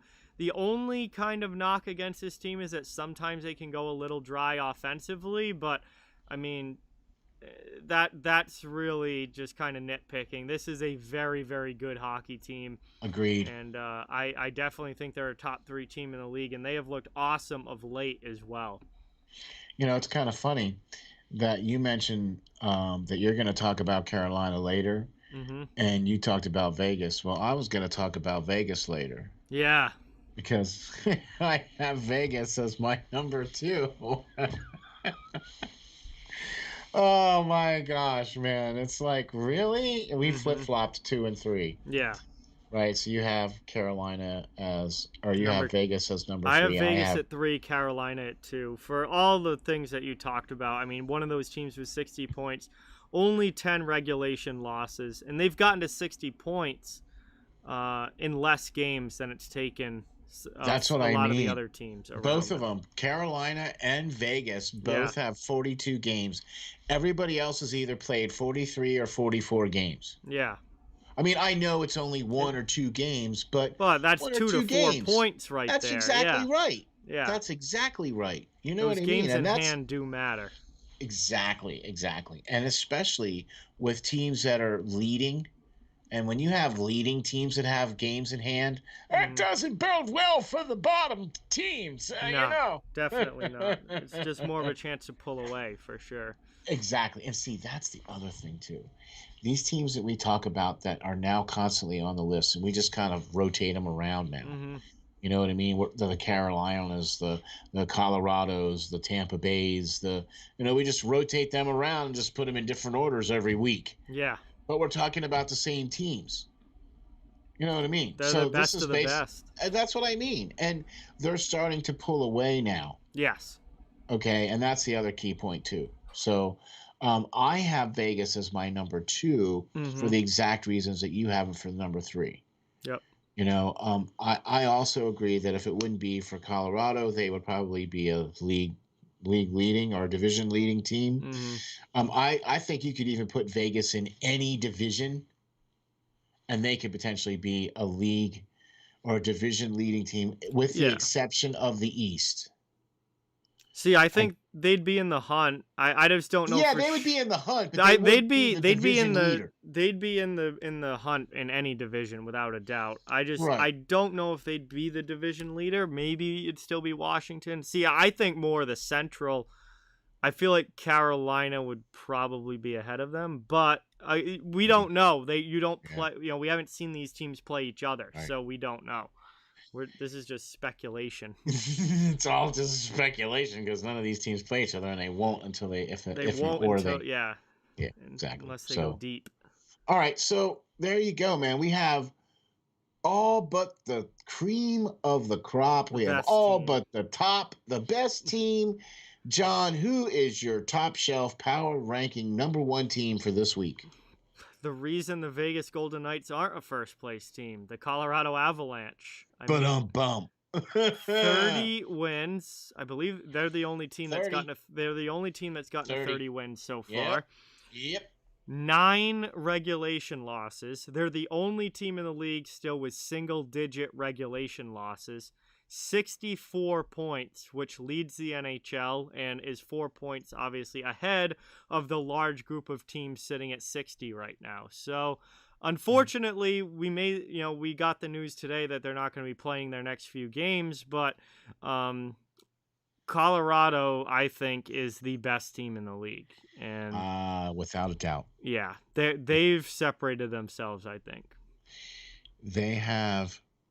We talked about how Vegas, they're really good defensively, and their goalie tandem has been amazing. But when you look at what the goalie tandem has been doing there in Colorado with Grubauer, you know what I mean? And now they add Dubnyk to it. And now they've added some depth to it. Who they desperately need now with Grubauer out. That's what I mean. And they only have 101 goals against. Yep. They're great defensively. They're great offensively. See, now that was going to be my next point. They also lead the league in goals for. So not only are you the best offensive team in the league, but you're also one of the best defensive teams in the league as well. I mean, they're just good they're the most well-rounded all-around hockey team that I've seen in a long time. Okay, so now we talked about potential general managers of the year being in Toronto or potentially being maybe even it's Joe Sakic. You have to put Joe Sakic there. You got to. Because look at what he's done with building this team in the offseason, with the moves that they made, okay, and everything that they've done, and now the trade deadline moves that they made, and everything like that, and how he's built this team, how they've drafted, and what they've done. This Colorado team is just amazing. Go ahead, go. 2017 wasn't that long ago, right? No. Think of how awful the Colorado Avalanche were in 2017. That was the season they traded away Duchesne, and they finished was that the last last. year of Waugh? Was that the last year of Waugh's coach? I don't remember off the top of my head. I remember them finishing in the standings with some absurdly low number of points. Hang on, let me look this. 48 points in 82 games. Well, that sounds like a Flyers season. They won 22 games. Yeah, that sounds like the Flyers season. 17. Their goal differential was minus 112 in 2016-17. So in the 4 years since then, they have gone from being easily the worst team in the league that season, being absolutely abysmal, to being the best team in the NHL. Joe Sakic is the best GM in the NHL right now. Gonna have to agree with you on that one, my man. Wow. That is they were what? Minus 112? Minus 112 goal differential. They won 22 games in an 82-game season, and they finished the year with 48 points. All right, and in 43 games this year, they have a plus 53 differential. Yes. And they have 64 points. And they've only lost 9 regulation losses. They already have 8 more wins in the games that they've played this season than they did in the entire 82-game season in 2016-17. Can you say Colorado is the best team in the league? In 4 years, they have turned Joe Sakic has turned that team from an absolute dumpster fire to being the class of the NHL. Yeah. And that's with great drafting, with great signings, with great trades. He is the best GM in the NHL right now. He'd get my vote. He'd get my vote for the GM of the year. That's for sure. Wouldn't have to even argue that at all. Nope. So there you go, man. That was our top shelf power rankings. Ooh, doggies. Not too many differences from last week. We had Colorado. We both had Colorado number 1. Then you had Carolina, Tampa Bay, Islanders, Florida. I had Colorado, Toronto, Carolina, Islanders, and Washington. So the Islanders both dropped off the list for us this week. Yeah. It looks like Washington stayed on the list, got on the list for you this week, and dropped off the list for me this week. So there you go. Oh, I'll tell you what, man, I love doing that because we really get to talk about the best teams in the league and just what they're doing and the kind of good quality of games and teams that we're talking. I don't know. I just like that. So yeah, it's great to talk about the best, and that's the best in the NHL. So those teams are always fun to talk about and look at. But now it's time for our best game of the past week. So it's where we take a little quick trip over the past week, looking at a couple different games that we think were the best, most exciting, and just overall, biggest, best games from this past week. And I know we got a couple of great ones picked out. Yeah, why don't you go first on this one, John? Yeah, so mine, we have to go back to the April 13th, which was, 3 days ago now? Yep. The Calgary Flames defeating the Toronto Maple Leafs 3-2 in overtime, and this was a massive win for the Calgary Flames, who then also have since picked up a big win over Montreal. Calgary is fighting for their playoff lives at this point. I still don't think they're going to get in. I think they're too far. I think it's too big of a hill to climb. They're too far out with not enough time left to do it. But they're not mathematically eliminated, and if they keep pulling off wins like this, they might just be able to sneak into that 4th spot if Montreal finds ways to lose. But this was a game, this was the kind of game that keeps Calgary's playoff hopes alive. And for them to pull out an overtime win against the division-leading team in the Leafs, that was just absolutely massive for the Flames. And just really tight, hard-fought game that they were able to come away with 2 points from and keep their season alive. So with that much on the line, that was my game of this past week. I'm with you on that. That was a game that I was looking at as well too, and I thought, wow, that was a really good game. But there was one I thought that was maybe, and there was a particular thing that happened during this game that kind of drew it away from me. It made this game be the game that it was for me. Yep. I picked the game on the 15th of April, which was just yesterday, and that was the Florida Panthers losing to Tampa Bay 3-2 in the overtime. That was a huge one. Look, this is the second time now that I've had to put a Florida game up there because of the Huberdeau move. the spinorama assist. He did it earlier in the season. He did it again last night. Right? I'm sorry, but every time I see that for an assist and that's a goal, I got that game. I'm sorry. I just got to do that. That's becoming like his patented move. But where he does the spinorama pass. No look. He's not even looking. No, it's a spin around, no look pass into the front, and he's nailing it every time. Okay, so that right there just makes, I have to pick my jaw up off the floor. Okay, this was a game that Florida probably could have, should have won. They definitely outshot Tampa Bay during this game. Mm-hmm. Okay. More territorially, it was more of a Florida game. Drigger played really, really well. Yep. In this game. I mean, he stopped some shots that were like, wow. Okay, I guess this guy's a pretty darn good goalie. Yep. You know what I mean?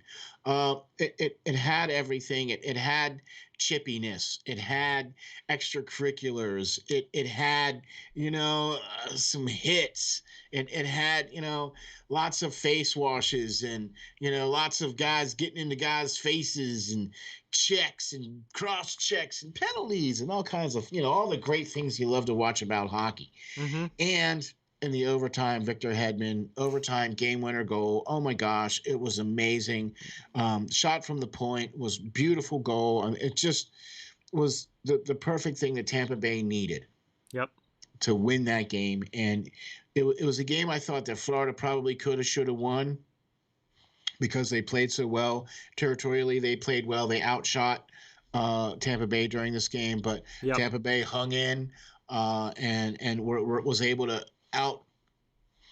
overcome the Huberdeau no-look spinorama pass for the assist for the goal. So that was what my game was there. The Florida Panthers losing to Tampa Bay in overtime 2-3 on April 15th. Yeah, that was a great game and a huge one without a doubt. So those were our games of the week from this past week. Now we're going to take some time to look at some individual players who had awesome weeks. It's time for 3 stars of the week, and to kind of get through this quickly, we'll just go 3, 2, 1 through our 3 stars. And Steele, if you want to go first, who are your 3 stars of the week this week in the NHL? And this is the first time also I want to just take a quick note and make note to say that this is the first time also that our lists are different. Oh, yeah, they're completely different. Completely different. We usually are pretty zeroed in on the guys that we think are pretty good here on the list. Disclaimer on this, if you go to the NHL.com stats page, there was a list of about 12 guys. If you broke it down, don't give away our secrets. Oh, man. If you broke it down to just this past week, there were about 12 guys who had 6 points this past week. So we had a large array of names to choose from. There you go. That's it. Give away all our secrets. Way to go, John. Yeah, there's a reason that it's different this week because we had so many names to choose from. Exactly. And we still we were still both able to get a goalie on there too. Yeah. And they're different goalies too. Exactly. So there you have it. All right. I'm gonna go real quick here. My 3 stars of the week. Number 3 star. Give it up to the ex-Philadelphia Flyers prospect Anthony Stollars. Coming in for Anaheim, playing 2 games for them, has a 1 goals against, and he had a .986 save percentage. Oh. He had 1 shutout, 2-0 during that stretch for his 2 games, but lit it up. I mean, he saved, I think it was 74 out of 76 shots or 72 out of 74. You know what I mean? So he had 1 goals against in 2 games. Wow. Okay. So that's getting it done. Absolutely. With 1 shutout for that as well, too. So, me, and I see your goalie as well, too. And I looked at that one and I was like, oh, man, I should pick that one, but I better not because John will pick him. So I left him go. So, yeah, Anthony Stollars was my number 3 star of the week.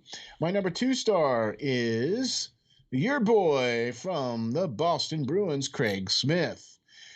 The reason why I have this guy here as my number 2 star because he was on that plethora list of players that had 6 points. Mm-hmm. He had 4 games played. He had 3 goals, 3 assists for 6 points. He was also a +2 player. He had 2 power play goals. He also had a game-winning goal. But he did that all with an average of 14 minutes of ice time. Yep. Okay. I mean, can you say efficient? Oh, yeah. Craig Smith's been on fire recently. He's been awesome to watch the last few weeks as a Bruins fan. Exactly. And watching him just light it up and only playing 14 minutes of ice time per game. I mean, that's getting it done. I'd say, Yeah. getting it. I'd say All right. so. My number one star was also a group of the list of players, but I went with Nikolai Ellers from the Winnipeg Jets. He played 4 games. He had 4 goals with 2 assists, 6 points, a +3. He had 2 power play goals. Here is another guy that's been really playing well for Winnipeg, doing all those right things. He's only playing 16 minutes of ice as well. And he's doing that on 4 games played. You know what I'm saying? So he's one of those guys where you don't necessarily see him showing up all the time, but he's one of those important cogs there for Winnipeg, and he was getting it done this past week. Yeah, for sure. All those guys had great weeks, without a doubt. My list is different this week. All right. Cool, because we get to talk about some more players. Different people. We get to talk about some more players and some different people. My number 3 star is the goaltender that I picked, Jacob Markstrom from the Calgary Flames. He started 3 games this week. He went 3-0-0 with a goals against average of 1 and a .957 save percentage over those 3 games. He got 1 shutout, and he stopped 67 out of 70 shots faced. And obviously the Calgary Flames picked up some huge wins with those 3 wins. Exactly. Including the game of the week I talked about with the win over Toronto, as well as a big win over Montreal, who's the team one spot ahead of them in the standings. Markstrom played great in that game too, man. Yeah, Markstrom was awesome. So Jacob Markstrom had a phenomenal week for the Calgary Flames, and he's my number 3 star. My number 2 star comes from the Vegas Golden Knights. It is Max Pacioretty, who in 4 games played had 3 goals, 3 assists for 6 points, a +4 rating, and 1 game-winning goal. Pacioretty is obviously one of the most important and one of the star players for the Golden Knights. Their offense was not going dry this week, and Pacioretty was making sure of that. Definitely running through him for sure. Absolutely. 6-point week for Patches, +4 as well. He was awesome. Well, my number 1 star has to be from the Colorado Avalanche, Mikko Rantanen, who continues to be the best player on the Colorado Avalanche this season, and very well has been one of the best players in the league this year. He, I believe now, has 26 goals on the season. I was just going to say he's got 26 or 27 goals on the season right now. 4 of those goals came this past week. In 4 games played, he had 4 goals, 2 assists for 6 points, a +6 rating, and a game-winning goal. Rantanen has been awesome all year. It's been another awesome week for him as the Avalanche continue to light it up. Obviously now with a little bit of change in the circumstances, they're not going to be playing for a little while, but little break. For this past week, Rantanen to me was the guy, and he has had such an awesome season. He was my number 1 star of the week. Agreed. Yeah, I couldn't go wrong with either one of those players on your list as well. Yeah, it was really tough this week to pick the stars because there were a lot of players that all kind of had the same similar statistics. Yeah. Exactly. You know what I mean? So this is when you get a group like that, this is when you try to get those names out there that you haven't necessarily seen on our top stars of the week. You know, it's not the Dreisaitl's and the McDavids and the Matthews is not on the list every week. You know what I mean? All right, so that is 3 stars, everybody, and that brings us now to our hottest and coldest team segment, where we look at the 3 hottest and the 3 coldest teams currently in the NHL. Obviously, we like to start with the positive here, so we're going to go hot first, and for the sake of time, we'll go through this rather quickly. I think well, actually, our lists are pretty similar. We have a little bit of differences here, though. This week, it wasn't as clear-cut this week as it has been in weeks past as far as, you know, the way that teams were playing. Exactly. And you know what?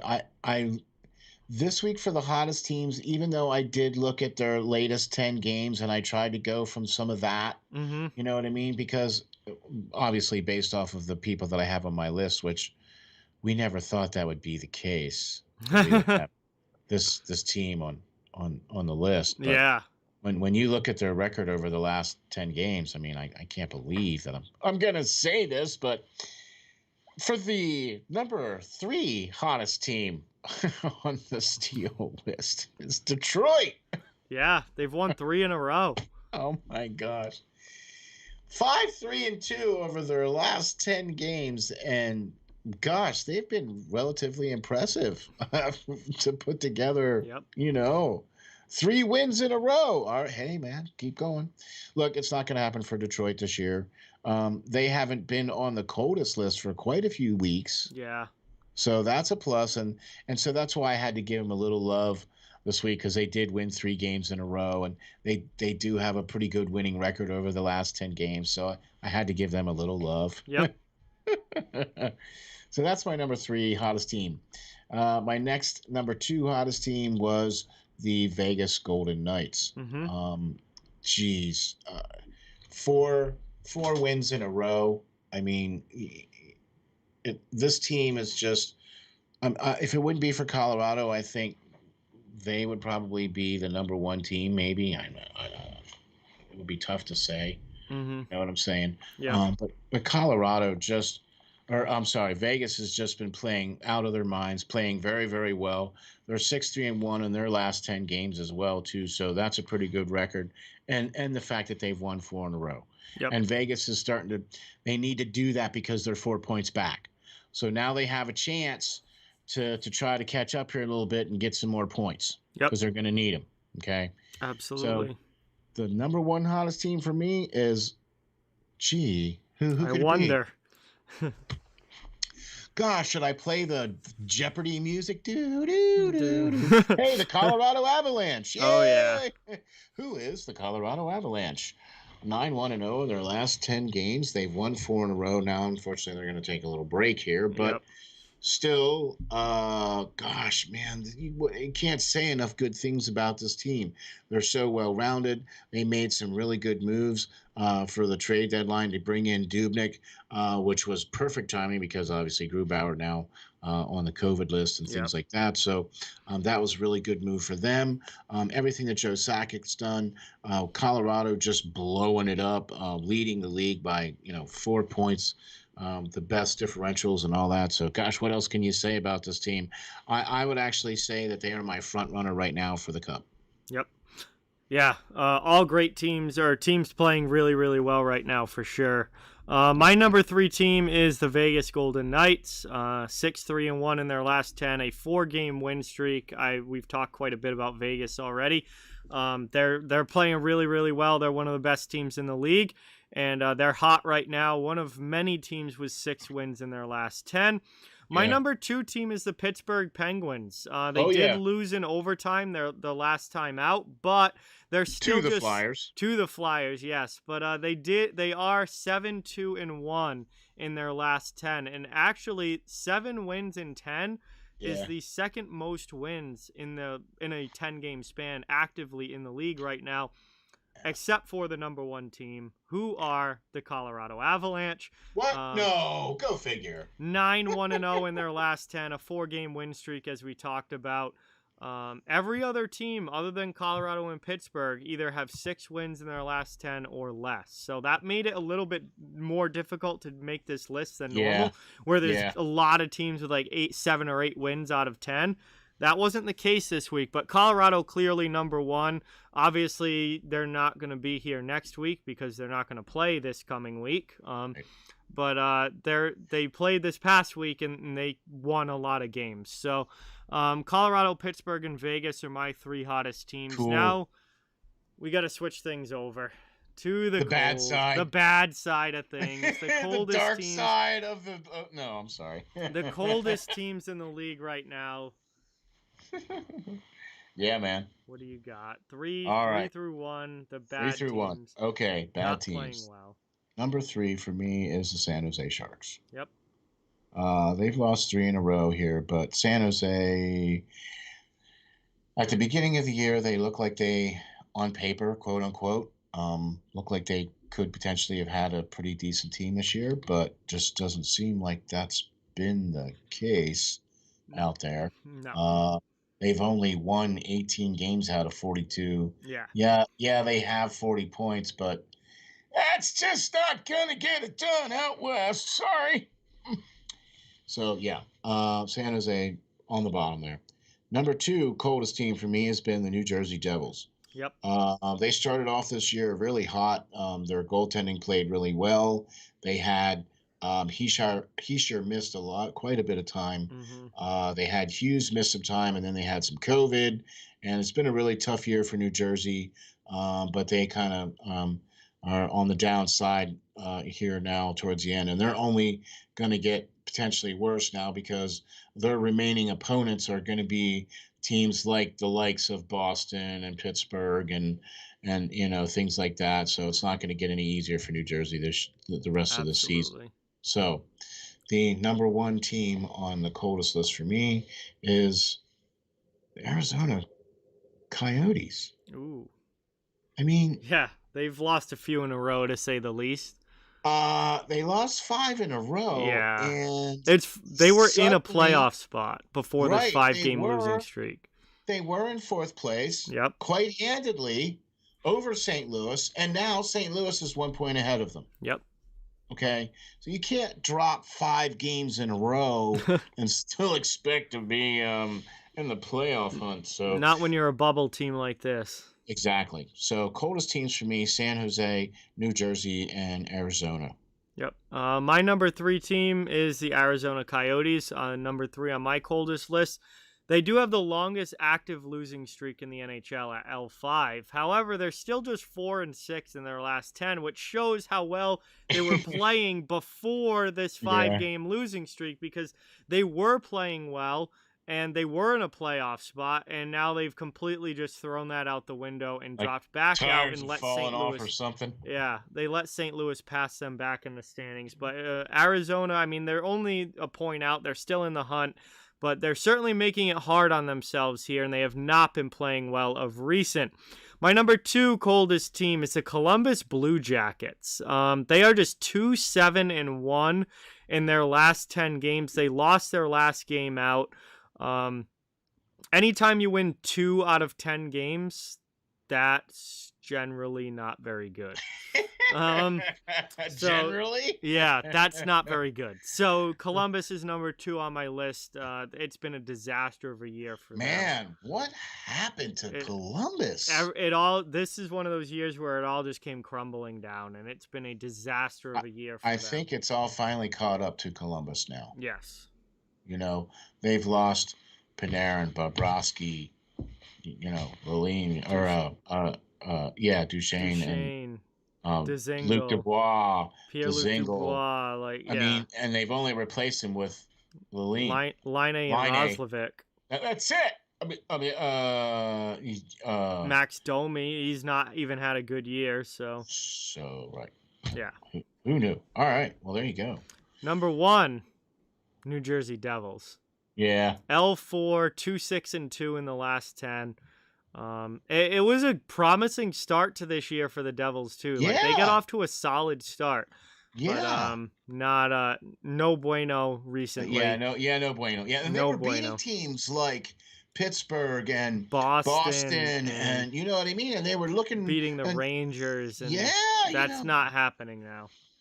Nope, that's not happening now. So and Heischer's back out.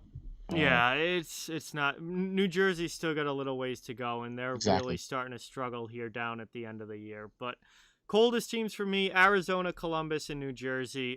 Their records, speak for themselves, and the losing streaks speak for themselves as well. But that is going to bring us now to our last and final commercial break. When we come back, we'll be doing our game picks. We'll lightning round that for the sake of time, where we talk about all the games happening tomorrow and try and pick who we think is going to win. We'll go through that quickly, just picking our winners. But before that, we are going to hear once again from Canine Country Club Resorts. I want to give a huge thank you to CCC Resorts for their support of everything here at Steel Flyers, this show, the website, all the shows, everybody's work at Steel Flyers. A huge, huge thank you to them. So here is a word from our sponsor. Greetings. This is Steel Flyers from the Steel Flyers All Sports Network, and we have two very special guests. We are delighted to be joined by Tracy Musser and Nicole Howard from the Canine Country Club Resorts. Tracy and Nicole are both managers for CCC Resorts and work at the Windsor or at the club, one of two locations both in Manheim, Pennsylvania. Congratulations on your 30th year anniversary of being in business. Let me start off by saying this. Steel Flyer stands behind this company 100%. Taken care of Steel Flyer's furry friend for the last 2 years now, and they are a one-stop shop for everything your furry friend needs. In fact, let's find out what our friends at CCC Resorts offer. Nicole, how are you today? Good. How are you? Doing great, thank you. What are some of the great boarding services that you guys offer, and what do we have to do in order to get our furry friends taken care of when we are unable to travel with them? Well, we like to bring everybody in for a tour first. That way they can see the behind the scenes, they can see where they stay, they can see where they play, and then we explain all of the fun things that we can add on to their reservation, whether it be one of our packages, either a nature walk, a ball time, or even a cuddle time. Oh, wow, that sounds great. Boy, it sure sounds like a resort to me. So how are you today, Tracy? I'm doing well, thank you. Tracy, tell me, is it true that you guys have both an indoor and an outdoor pool at the Windsor location? It is true. We've got one of each, so we're able to offer year-round swimming. The indoor pool is a great option for dogs who are swimming for therapy or rehab. It's got that sloped entry so they can wade into the water. Our outdoor pool is a little bit larger, and it's 4 foot deep the whole way across. And both of them are saltwater pools, so it's really easy on the dog's skin and coat.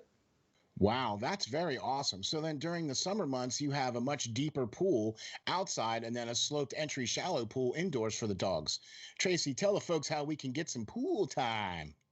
Well, the first thing everyone does is come for an intro swim. We use that time to make sure the dog is comfortable in the water. We make sure they know how to get out of the pool safely, and we go over all the pool rules and etiquette with the clients as well. After that, they're able to schedule private appointments where they have the pool to themselves, or they can invite friends and have a whole group swim going on.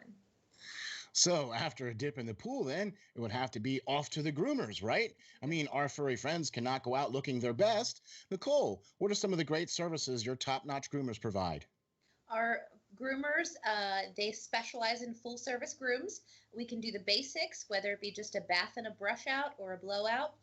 Or for the extra pampered pooches, we can do nail dremels, we can do deodorizing soaks, and also facials.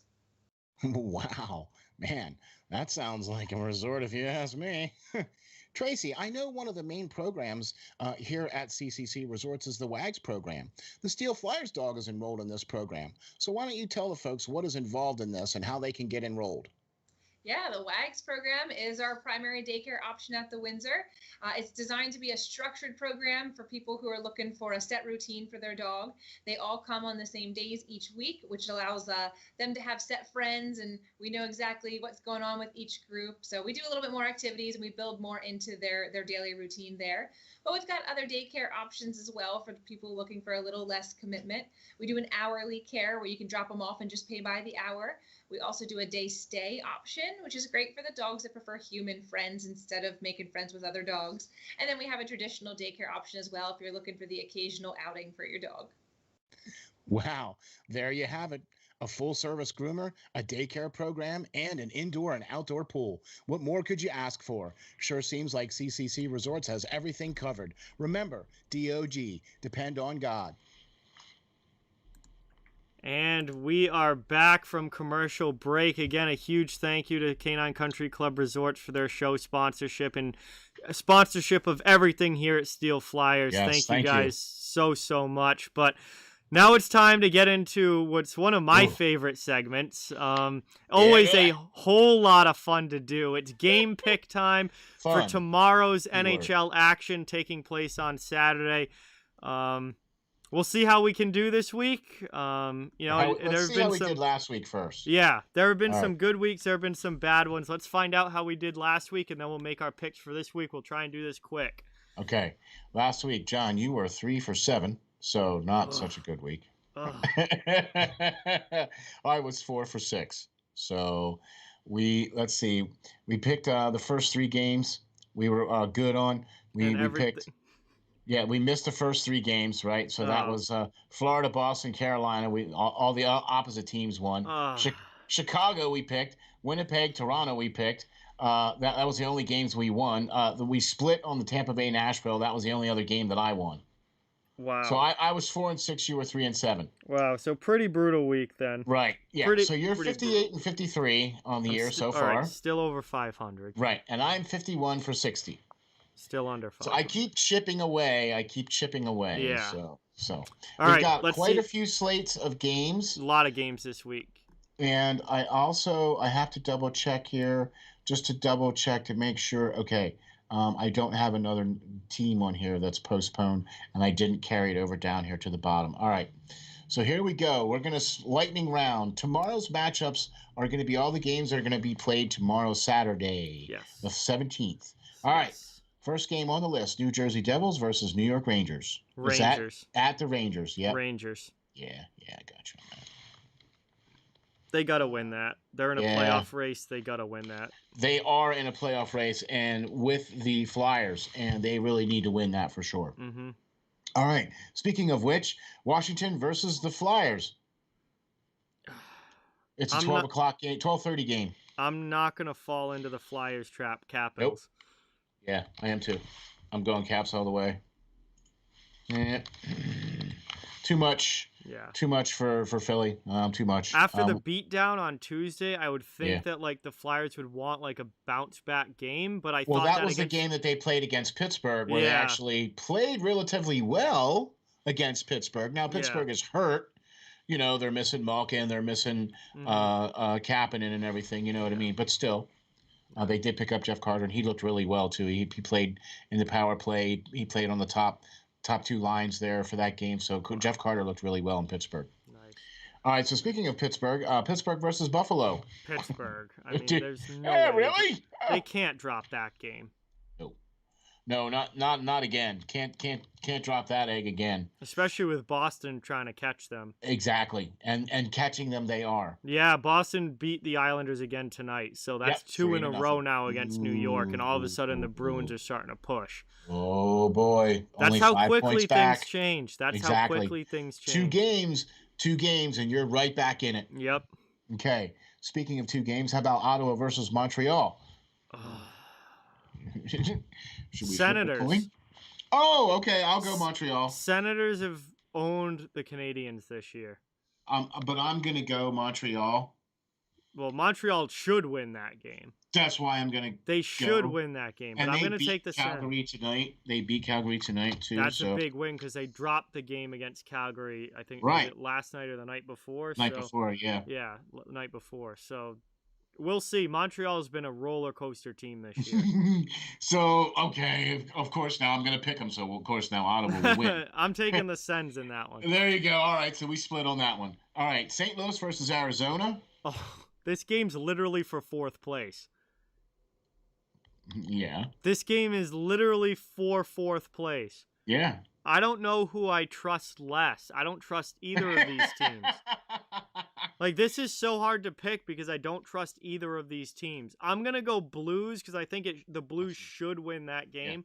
Yeah. But I don't trust either of those teams. I'm with you on that because it's I trust the Blues I trust the Arizona less than I trust the Blues. I trust the Coyotes less to win a big game than the Blues. Yes. There you go. Okay, thank you. Yeah, all right. Yep. Nashville versus Carolina.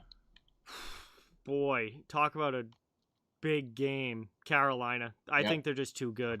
I agree. And even though Nashville's pushing, you know what I mean? And they've been playing well. And they've played well against Carolina lately. Yeah. I think Carolina needs to assert themselves, especially in this game here. Yeah. For sure on that one. So, all right. Florida versus Tampa Bay. Ooh. Oh, this is a coin flip if there's ever been one. Tampa won the first matchup, so I'm going to say Florida, I think. I think they only split. In overtime. Only in overtime. So you're going Tampa? No, I'm going Florida. Oh, you're going Florida. Split. All right, because that's who I'm going to do too. Yeah, I'm I think they go split Florida. the series. Yeah. Yep. I'm going to go Florida as well. Watching that game that they played against Tampa the other night, they owned them territorially. They outshot them. They just played. They were just a better game. They were more up on their skates.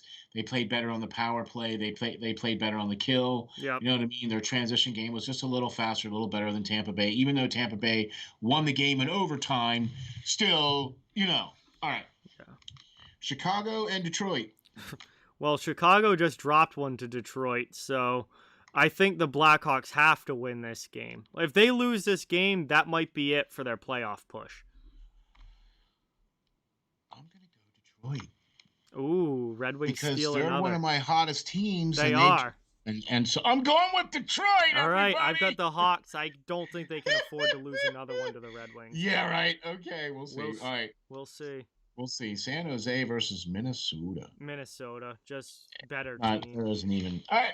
Okay, I'm going against the San Jose again, but I'm picking Minnesota. Yeah. So I feel better about that. All right. Yep. Columbus Blue Jackets versus Dallas. Just talk about inconsistent teams. Dallas. Columbus has barely won recently. I'm gonna say Dallas. And Dallas has definitely fallen off, even though they did have some games in hand there. Yeah, they're not going to the playoffs games either. in hand that they had. You know what I mean? No, so that playoff spot is Nashville's to lose. You're picking Dallas for this? Dallas, yeah. Yeah, I am too. All right, last game is Edmonton versus Winnipeg. That's probably going to be your first round playoff matchup in the North. Probably. You know what? I like what I've seen from the Jets recently. I'm going to go Winnipeg Jets. Okay. I'm going to go Winnipeg as well, too. I was considering Edmonton, but I have to agree with you. I like what Winnipeg's doing better. Mm-hmm. So there you go. We agreed on... A lot. Yeah. We split on Montreal and Ottawa. Yep. And we split on Chicago and Detroit. Yep. Everything else we agreed on. Everything else we agreed on, all right. We'll see how we do. Okay. So now here comes another really awesome section that we like to do too. It's the games of the week. And this is the games that we feel are some of the most insane, incredible, amazing matchups from the upcoming games coming from Saturday through Thursday of next week. Yep. Okay. So we pick out either a game or a set of games. Yeah, if they play multiple times, we just say the whole series. Exactly. Yeah. And so, John, who do you have for your games of the week? Well, this for me is all about playoff battles and playoff positioning. Okay. Chicago and Nashville play 3 times this week: the 19th, the 21st, and the 23rd. 4th place in the Central is literally on the line in these 3 games. If a team takes all 3, they're going to the playoffs and the loser is not. Even if a team takes 2 out of the 3, especially if it's Nashville, who already has a points lead, Nashville can kind of put this race away, I think. 4 points. If Nashville wins 2 or 3 of these 3 games, Nashville kind of puts this playoff race away, and I think Nashville will be the 4th place team. So you literally have a playoff spot on the line during these games. Chicago and Nashville 3 times this week. This is absolutely huge. This is actually Chicago's little mini playoff right here. This is if Chicago wins this series, this could get them into the playoffs. If they don't, it would definitely propel them past Nashville. And they have a game in hand as well, so yeah. It would definitely propel them over Nashville if they won all 3. Oh yeah, if they won all 3, that'd be massive for Chicago. If they have to win all 3 though, I think. Well, if they win 2 out of 3, they cut it to a 2-point. They cut it to a 2-point Nashville lead, and they have the game in hand. Okay, but here's a team you can directly gain on. Well, yeah, that's what makes this so huge, is that this is literally a head-to-head matchup for 4th place in the final playoff spot. And you can't have overtimes on these. These need to be regulation wins. Yeah, if these go to OT and you have both teams getting points, you're not helping yourself very much. Right. So that's what I love about this, man, because those are some awesome games right there. And the fact that they play 3 times is massive. Now, here you go. I picked the other side of this division. I went with the Minnesota Wild versus the Arizona Coyotes, because this is the make or break for these 2 teams. Especially Arizona. If Arizona, they play on the 19th and the 21st. Mm-hmm. Okay, Arizona definitely needs these wins to stay in the hunt with St. Louis. Yep. For the 4th spot. Yep. Okay, if they don't win these 2 games, then I think Arizona, you can probably say you can put the fork in them. They're probably going to be done for the year because of that point. Yeah, because they're getting to that point now where you're not going to be able to make up those points. Yeah, you're too far back. I mean, they're 10 points back of Minnesota.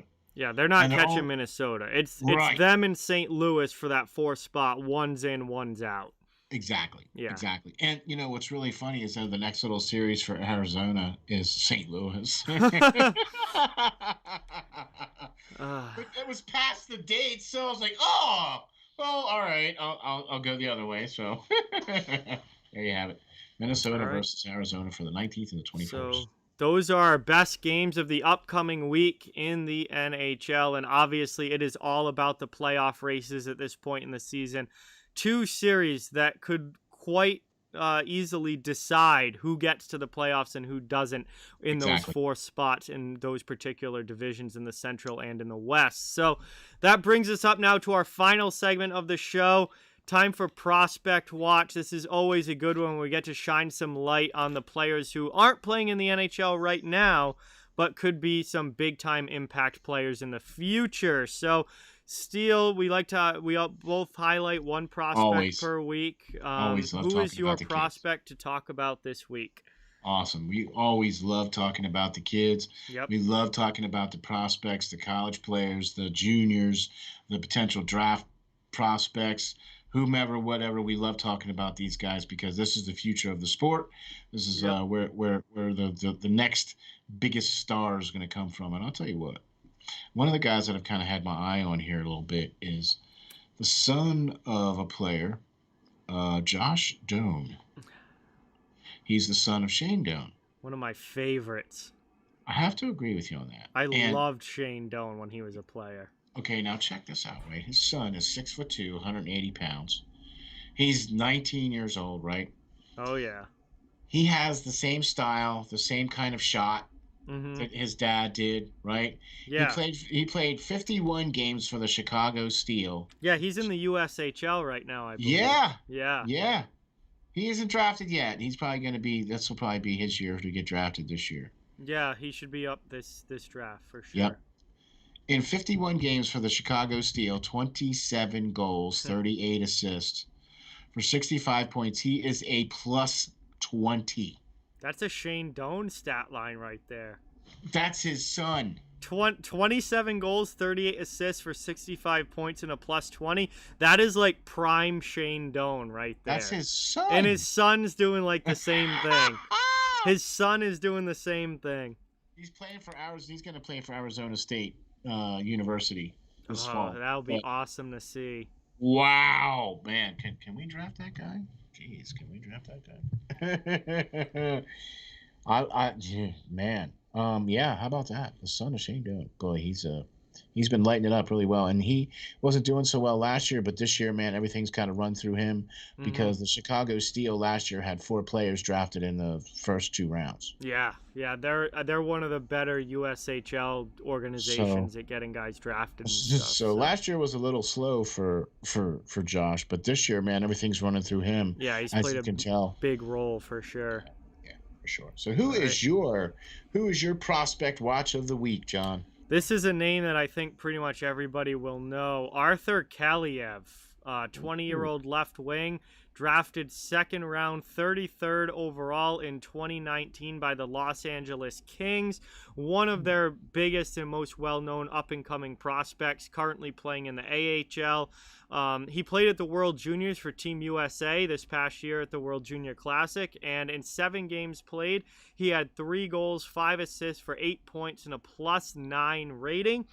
And so far this season, since the AHL has started back up, he's played 29 games. He has 8 goals, 11 assists for 19 points and a -1 rating. Really getting his first taste of pro hockey, and he's done a heck of a job down with the Ontario Reign, which is LA's AHL team. And, I mean, this is one of LA's best prospects, one of the young guys that they are expecting to eventually come up and become a big-time goal scorer for them on the wing. So sure looks like he's going to be. Yeah, 20 years old, can put the puck in the net, a lot of talent, still developing, and I know if LA's very good with development and not rushing players and not trying to push guys to the NHL too early. When he's ready, he's going to be really ready, and I think he's going to make a huge impact for the Kings when he does make it up to the NHL. But he's had a very, very solid start to his AHL career this season, and not too bad for a 20-year-old, to say the least. Nope, not too bad at all, boy. I'll tell you what, I wouldn't mind having some stats like that. I mean, No. what? Definitely not. But those are our prospects for this week. I had Arthur Kaliev from the Los Angeles Kings system, and Steele has Josh Doan from the Chicago Steel in the USHL. He'll be attending Arizona State in the upcoming season, and he should be drafted in this year's 2021 NHL draft. So a couple of awesome prospects to talk about to close out the show tonight, as that brings us to the end of episode 16. Wow. Steele, as always, it was a blast, and great to have you on. You got it, another man. Great show talking about all things NHL hockey here. You got it, man. I love it, man. These shows are great. I really appreciate all the work that you do here, John, at Steel Flyers All Sports Network. This show is very much a success because of all the hard work that you do. So thank you very much for that, man. Appreciate it.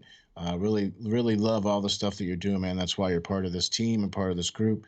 So thank you very much, John, for all that you do, man. Really appreciate it. I can't believe this is show 16 already. Yeah, Holy it's unreal. Moly. Woo!